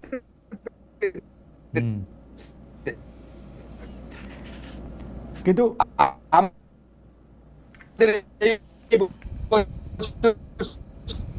সৌদি আরব থেকে সবচেয়ে আপনার মুক্তি দেওয়া হচ্ছে, সবচেয়ে সংখ্যক বন্দী। এর আগে চেষ্টা করছি, সংযুক্ত আমিরাতে আমাদের পাঠিয়েছে, উনি বারবার চেষ্টা করছেন, গিয়েছি কাতারে, বারবার আমরা আস্তে আস্তে ওপেন আপ করার চেষ্টা করছি। ভাই এটা তো আমাদের মুখের কথায় হয়ে যাবে না, আমরা চেষ্টা করছি। দেখেন আমি সৌদি আরবে যাওয়ার পর আপনারা আমাকে কমপ্লেইন করেছেন বিমানের ভাড়া বেশি, আমি ফিরে এসে পরের দিন সকালবেলা স্যারের কাছে অনুরোধ করে স্যারের অফিসে একটা মিটিং করি, আমাদের না সেটা খোলাটা আমি যতই চেষ্টা করি, এটা আমার নিয়ন্ত্রণাধীন বিষয় না, কিন্তু আমরা চেষ্টা করে যাচ্ছি। শুধু একটা বিষয় যে সরকার পরিবর্তনের সঙ্গে এটার কোনো সম্পর্ক আছে? মানে হাসিনা সরকারের আমলে উনাদের অবস্থা ভালো ছিল, সরকার খুব বেশি খেয়াল খবর রাখতো, আপনার সরকার কম রাখতেছে, ব্যাপারটা কি এরকম কোনো কারণে? শেখ হাসিনা সরকার যতগুলা বন্ধ হয়েছে, ইউএই বলেন, বাহরাইন বলেন, সব শেখ হাসিনা সরকারের আমলে বন্ধ হয়েছিল। ওকে, আমাদের আমলে বরং সৌদি আরবে লোক পাঠানো বেড়েছে, জর্ডনে লোক পাঠানো বেড়েছে। আমাদের আমলে বরং ইউএইতে মার্কেট ইনশাআল্লাহ তাড়াতাড়ি খুলে যাবে। আচ্ছা ঠিক আছে, এটা একটা আসার কথা। দ্বিতীয়টা হচ্ছে এক ধরনের দাবির মতো, সেই দাবিটা হচ্ছে প্রবাসীদের ভোটের ব্যাপারে। আসলে আপনি এটাকে কি মনে করেন? এটা আইন সংশোধন করে প্রবাসীদের ভোট দেওয়ার ব্যবস্থাটা করা উচিত কিনা? দুই হচ্ছে প্রবাসীরা যাতে সংসদ সদস্য হতে পারে, সেইটা আসলে রাখা উচিত কিনা 66 ঘ চেঞ্জ করে? ভাই দ্বিতীয়টা আমি বলতে পারবো না, ওটা তো সংবিধান পরিবর্তন সংক্রান্ত বিষয় আছে। প্রবাসীদের ভোটাধিকার প্রদান করার জন্য ডক্টর মোহাম্মদ ইউনূস দৃঢ়ভাবে সংকল্পবদ্ধ। উনি আমাকে একটা কাজ দিয়ে গেছেন ইংল্যান্ডে যাওয়ার আগে, যে কনসার্ন বিশেষজ্ঞদের সাথে বসে প্রবাসীদের জন্য সবচেয়ে ভালোভাবে কিভাবে ভোট নেওয়া সম্ভব হয় সেটা যেন আমরা ওয়ার্কআউট করে রাখি। উনি আসলে উনাকে বলবো, ইলেকশন কমিশনকে জানানো হবে, ইলেকশন কমিশনও চেষ্টা করছে। আমরা মানে কি বলবো, এর চেয়ে বড় আনন্দ আর কিছুই হবে না আমাদের জন্য। আমরা প্রবাসীদের ভোটাধিকার প্রতিষ্ঠা করার জন্য যত প্রচেষ্টা সম্ভব সমস্ত কিছু করবো, এটা বদ্ধপরিকর। এবং আমার কাছে মনে হয় স্যার যাওয়ার আগে সবচেয়ে বেশি যে জিনিসগুলো চায় তার মধ্যে এটা অন্যতম।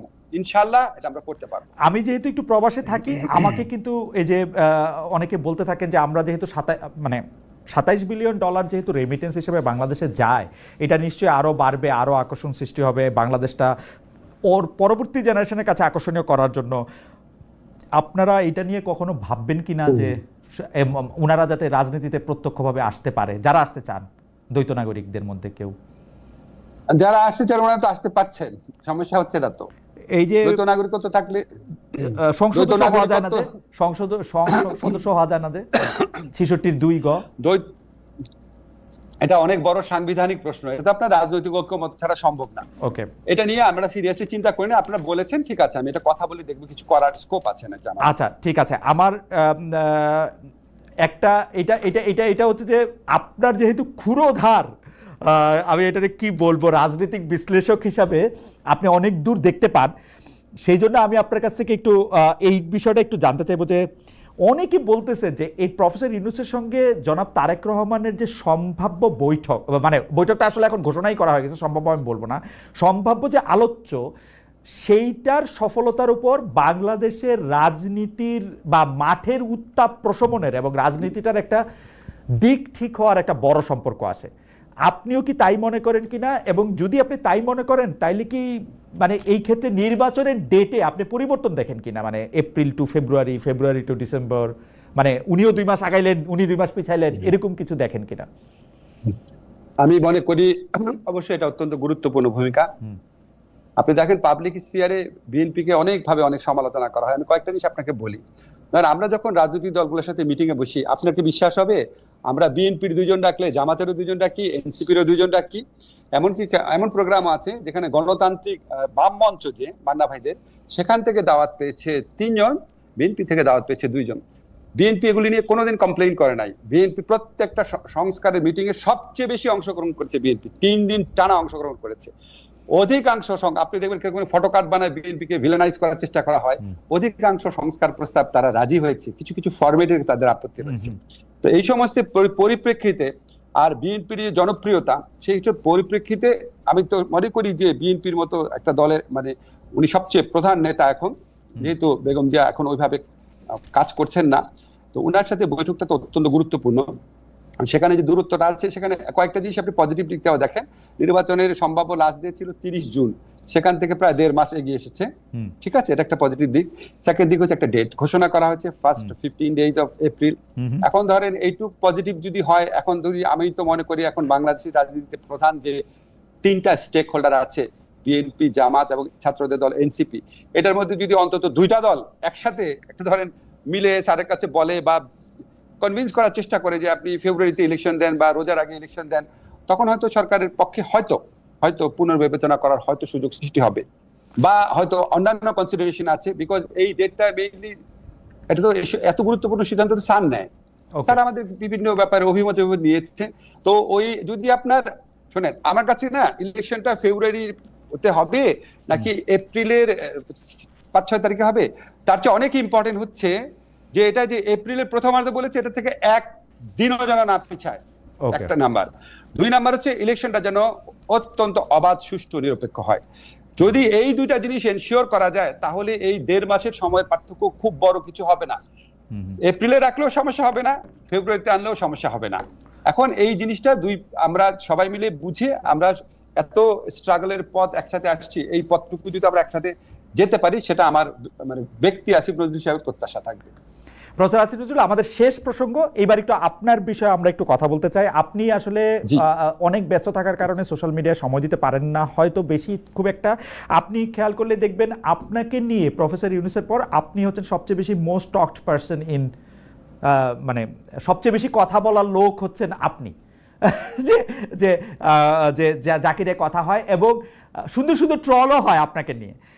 সুন্দর সুন্দর ট্রলের মধ্যে কেউ হয়তো আপনাকে আপনার মুখের বা বলার বাচনভঙ্গি নকল করে হাই আল্লাহ জানো খালেদ বা ওরকম করেও আসলে অনেকগুলি কথা আছে। এর মধ্যে একটা কথা হচ্ছে যে আপনাকে আমি একটু প্রশ্ন করতেই চাই, আপনি এরকম একটা কথা বলেছিলেন, আপনি যদি কখনো মন্ত্রী হন বা রাষ্ট্রের কোনো দায়িত্ব আপনি পান, তাহলে আপনি দিনরাত কাজ করবেন এবং সেই কাজ করে আপনি আর কোনো দিকে তাকাবেন এবং অনেক কিছু আপনি করতে পারবেন যেটা আসলে আপনি করতে চান। আমাদের প্রশ্ন 10 মাস পার হয়েছে, আপনি হয়তো বড়জোর এখনকার যে টাইমলাইন অনুযায়ী বড়জোর আর 10 মাস আপনি থাকবেন। তারপরে আমরা আশা করতেছি যে আপনি বাংলাদেশের প্রেসিডেন্ট হন, সেটাও আমরা আশা করতে পারি, কিন্তু আপনি কোনো রাজনৈতিক দলে যোগ দিবেন কিনা সেটা আমরা জানি না। সুতরাং মনে করতেছি আপনি আর হয়তো সরকারি দায়িত্বে থাকবেন না। তো সেই জন্য আপনার এই 10 মাস কেমন গেল, কেমন যাচ্ছে, আপনি কেমন এনজয় করতেছেন? আমার পার্সোনালি মনে হচ্ছে আপনি অনেক এনজয় করতেছেন না। আপনি বারাক ওবামা একটা কথা বলেছিলেন যে এই ক্ষমতায় থাকার শেষ কয় মাসে উনি অনেক বুড়িয়ে গিয়েছিলেন। তো আপনাকে দেখেও আমার এরকম মনে হইতেছে যে মানে এইটা আসলে আপনার কেমন ছিল, যে মানে এই 10 মাস আপনি যদি আমাদের বলেন। আপনাকে তো আমি তো বলেন, এটা মানে অকল্পনীয় পরিশ্রমের কাজ, অকল্পনীয় পরিশ্রম। আমি আপনাদের যেটা বলতাম যে দিনে রাত কাজ করব, আমি সত্যি দিনে রাত কাজ করি। আপনারা যতভাবে পারেন ইনফরমেশন নিয়ে জিজ্ঞেস করে দেখেন, আমার মন্ত্রণালয়ে যায় ক্যামেরা ফিট করে রাখেন কটার সময় আসি, আমার যাতে যারা রাত 1-2টা পর্যন্ত মিটিং করে নাম দিয়ে দেবো, কেউ যদি ইনভেস্টিগেট করতেন আইসেন আমার কাছে। হ্যাঁ, 12-14 ঘন্টায় কাজ করি, এত পরিশ্রমের ধাক্কা পড়েছে। তারপর বিশাল টেন্স মুহূর্ত, ধরেন আমার সবচেয়ে কষ্ট লাগে, ধরেন যেই কাজের সাথে আমার বিন্দুমাত্র সম্পর্ক নাই, সেটার দায় দায়িত্ব যখন আমাকে দেওয়া হয়, আমার খুব কষ্ট লাগতো। এখন একসেপ্ট করে নিয়েছি, কিছু করার নাই। আরেকটা জিনিস হচ্ছে, ধরেন আমি কিছু জিনিস চাচ্ছি হয়তো, কিন্তু আমি করতে পারছি না। ধরেন আমি ল ডিপার্টমেন্টে যখন টিচার ছিলাম, আমি যেটা চাইতাম সেটা কি করতে পারতাম। তা আমি তো সরকারি 23 জন মন্ত্রীর একজন মন্ত্রী, তা আমি যেটা চাচ্ছি সেটা সবসময় হচ্ছে না। কিছু ক্ষেত্রে এটা আমার জন্য একটু কষ্টদায়ক হয়, বেদনাদায়ক হয়। কিছু ক্ষেত্রে আমার কাছে মনে হয় যে যারা আমাকে মনে করতো, ধরেন যাদের সাথে আমি বিবৃতি দিতাম, যারা হিউম্যান রাইটস নিয়ে কাজ করতো, তারা যখন তারা কিভাবে যে এরকম সিচুয়েশন হচ্ছে আসিফ নজরুল এটা একসেপ্ট করছে, এই করছে, তাদের তো আমি আর বলতে পারছি না। সেটা আমি তো ইন্ডিভিজুয়াল, আমার কথা আমি একসেপ্ট করছি না কোনোটাই বলতে পারছি না। এগুলি সব খারাপ খারাপ ফিলিংস এর কথা। আপনাকে আমি একটা জিনিস বলি, আমি অনেস্টলি বলছি, উইথ হাইন্ডসাইট যদি আমাকে দেখানো হতো মন্ত্রিত্ব মানে এই উপদেষ্টা জীবন মানে হচ্ছে এই, কোনো দিন আমি রাজি হতাম না, প্রশ্নই আসে না। কিন্তু আপনাকে একটা কথা আমি বলি, আমার একটা অপার আনন্দের জায়গা আছে, এটা আপনাকে আমার বলতেই হবে, সেটা না হলে এটা একটা অপরাধমূলক কাজ হবে। সেটা হচ্ছে আমি কিছু কাজ করার সুযোগ পাই, কিছু দায়িত্ব পালন সুযোগ পাই, সেটা আমাকে অপার আনন্দ দেয়, যেটা আমি এই অ্যাডভাইজার পজিশনে না আসলে করতে পারতাম না। যেমন ধরেন আমাদের মাহমুদুর রহমান ভাই, ওনাকে আমি খুব পছন্দ করি। উনার প্রেস যখন আটকে রাখা হচ্ছিল, যখন ওনার প্রেসের এই কাগজপত্র নাই পুড়ে ঢুড়ে গেছে, এই জন্য অনেক ধরনের আপনার আমলাতান্ত্রিক জটিলতা দেখে যখন এটা ছাড়াচ্ছিল না, তখন আমি একটা প্রত্যক্ষ ভূমিকা রেখেছিলাম, যেটা তাড়াতাড়ি করে যেন দিয়ে দেওয়া হয়। আমি যেদিন দেওয়া হয়েছে, আমার কাছে আবদাল ভাই এসেছিলেন, ওনার পত্রিকা নির্বাহী সম্বন্ধে আমার প্রচন্ড ভালো লেগেছে। আবার ধরেন যে আবু বকর আছে না, আপনার ঢাকা বিশ্ববিদ্যালয়ে মারা গিয়েছিল, আবু বকরের ছোট ভাই, আবু বকরের বাবা আমার সাথে দেখা করতে এসেছিলেন। ওনারা প্রচন্ড দরিদ্র জীবন যাপন করেন। তো আবু বকরের ভাইয়ের একটা চাকরি, ছোটখাটো চাকরি যখন ব্যবস্থা করতে পেরেছি, আমার প্রচন্ড আনন্দ লেগেছে। আমার এখানে একটা আহত ছেলে যখন আসার পর আমাদের মন্ত্রী হিসাবে সর্বোচ্চ 50,000 টাকা পর্যন্ত দেওয়ার একটা বাজেট আছে, একটা খাত আছে, খুব অল্প 6 লাখ 10 লাখ টাকা, কিন্তু একবারে 50,000 পর্যন্ত দিতে পারি।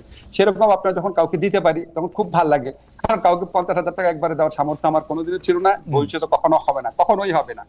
এরকম আপনার ধরেন এগুলো যদি আমি বলতে থাকি, তখন হয় কি, ধরেন মানুষ বলে যে আচ্ছা আপনি কি করেন। এখন আমি যদি প্রত্যেকদিন কি করেছি বলতে থাকি, কতগুলা লোক আসে দেখা করে, তাদের সমস্যা সমাধানের চেষ্টা করি, এটা যদি বলতে থাকি শোনেন, তখন তো এটা একটা অসহনীয় ব্যাপারে পরিণত হবে, যে এই লোকটা কি পাগল নাকি, সারাদিন কি কি ভালো কাজ করছে এটা বলতে থাকে। ভাই আমি সারাদিন চেষ্টা করি। যদি আমি কম পারি, তাহলে মনে করেন আপনারা যারা সমালোচনা করবেন, ভাই আপনার চেয়ে আমার বুদ্ধি কম, আপনার চেয়ে আমার অভিজ্ঞতা কম, আপনার চেয়ে আমার পড়াশোনা কম, হয়তো এই কারণে, কিন্তু চেষ্টা, ইচ্ছা, প্রচেষ্টা এর একটাও হয়তো ঠিক না। কিন্তু প্রফেসর আসিফ নজরুল, আমি যদি আপনাকে প্রশ্ন করি, আপনি যেহেতু শিক্ষক মানুষ, আপনার এই 10 মাসের এই উপদেষ্টা জীবনে আপনি যা করেছেন, তাতে কি আপনাকে পাস মার্ক দিবেন, এভারেজ মার্ক দিবেন, এভাবে এভারেজ গ্রেড দিবেন, কি দিবেন? আমি কোনো মার্কস দিব না, আপনারা মার্কস দিবেন। আমি যখন চলে যাব, আমি কি করেছি সব বলবো। আপনারা যারা এই আমি শুধু চেষ্টাটার ক্ষেত্রে মানে আপনি আপনার যে এফোর্টটা দিয়েছেন সেটার ক্ষেত্রে কি আপনি মানে সন্তুষ্ট, যে মানে বা এরকম কি যে আপনি তার চেয়ে বেশি দিতে পারতেন, এরকম কি? আপনি যদি ফিজিক্যাল পরিশ্রমের কথা বলেন, আমার পক্ষে এভারেজ 12 ঘন্টার বেশি কাজ করা সম্ভব না। আমি কোনো সময় 14-16 ঘন্টাও কাজ করেছি, সুতরাং এক বিন্দু বেশি সময় দিতে পারতাম না। আর আপনি যদি বলেন আমি আরো বুদ্ধিমত্তার সাথে কোনো কাজ করতে পারতাম নাকি, সেটা তো ভাই আমি বলতে পারবো না। আমার বুদ্ধি তো কোয়ান্টিফাই করা যায় না, কাজের পরিমাণটা কোয়ান্টিফাই করা যায়, কাজের পরিমাণে আমি মোটামুটি একটা অ্যানসার পাইছি। আপনার যে বস আছে, সেই বস কি আপনার উপর খুশি? মানে প্রচন্ড খুশি। বস আপনার উপর খুশি? প্রচন্ড খুশি। আপনি ইউনূস স্যারের কথা বলছেন? জি জি জি, প্রচন্ড খুশি। আপনাকে একটা এক্সাম্পল বলি। ধরেন আমাদের যখন যে বাংলাদেশ ব্যাংক সংক্রান্ত যখন একটা তদন্ত কমিটি করা হলো আর কি, তখন আমি বারবার বলছিলাম, স্যার আমাকে দিয়ে না, আমার অনেক কাজ আছে, আমার অনেক কাজ আছে। 2-3 অন্যদের নামটা উঠলো, স্যার বলে না, তোমার না দিলে এটা কাজ হবে না, তুমি থাকবা। তো এরকম অনেক কিছু আমাকে দিয়ে দেন। তুমি যদি অনেক খুশি না থাকেন, এটা আরেকটা তৃপ্তি। প্রচন্ড খুশি। এই প্রশ্নটা শুধু ডক্টর আসিফ নজরুলকে চেয়ারে থাকা অবস্থায় করা যায়। আপনি কি বসের উপরে খুশি? মানে প্রফেসর ইউনূসের কার্যক্রমে কি আপনি খুশি? অধিকাংশ ক্ষেত্রে খুশি, কিছু ক্ষেত্রে আমি বুঝতে পারি না, কিছু ক্ষেত্রে খুব অল্প, কিছু ক্ষেত্রে আমি বুঝতে পারি না, খুব অল্প। আমি আপনাকে প্রশ্নটা করে রাখি, উত্তর দেয়া না দেয়া আপনার ইচ্ছা। আমরা যে অনেকগুলি জিনিস দেখি যেটা আমার কাছে সরাসরি কনফ্লিক্ট অফ ইন্টারেস্ট মনে হয়। মানে উনি একটা ছবি দেন কি গ্রামীণ সমাধান, কি জানি একটা ওই মানে টাকা পাঠাবে বিকাশ নগদের মতো একটা জিনিস। উনি একটা গ্রামীণ ইউনিভার্সিটি করেন, উনি করের টাকা মৌকুফ করেন, উনি হচ্ছে নোবেল প্রাইজ সহ আরো এরকম প্রাইজের কর টাকা মৌকুফ। এগুলি এই মানে প্রফেসর আসিফ নজরুল, আপনারা থাকতে এই কনফ্লিক্ট অফ ইন্টারেস্ট নিয়ে বলার তারে কেউ নাই। Is it possible? আপনি আমাকে যেভাবে বললেন, আমি সেভাবে চিন্তা করি নাই এতগুলা জিনিস। কিছু ক্ষেত্রে আমি জানি, একটা ক্ষেত্রে অন্তত আমি জানি, যেটা অনেক আগে আবেদন করে রাখা হচ্ছিল, বারবার গত সরকার দিচ্ছিল না।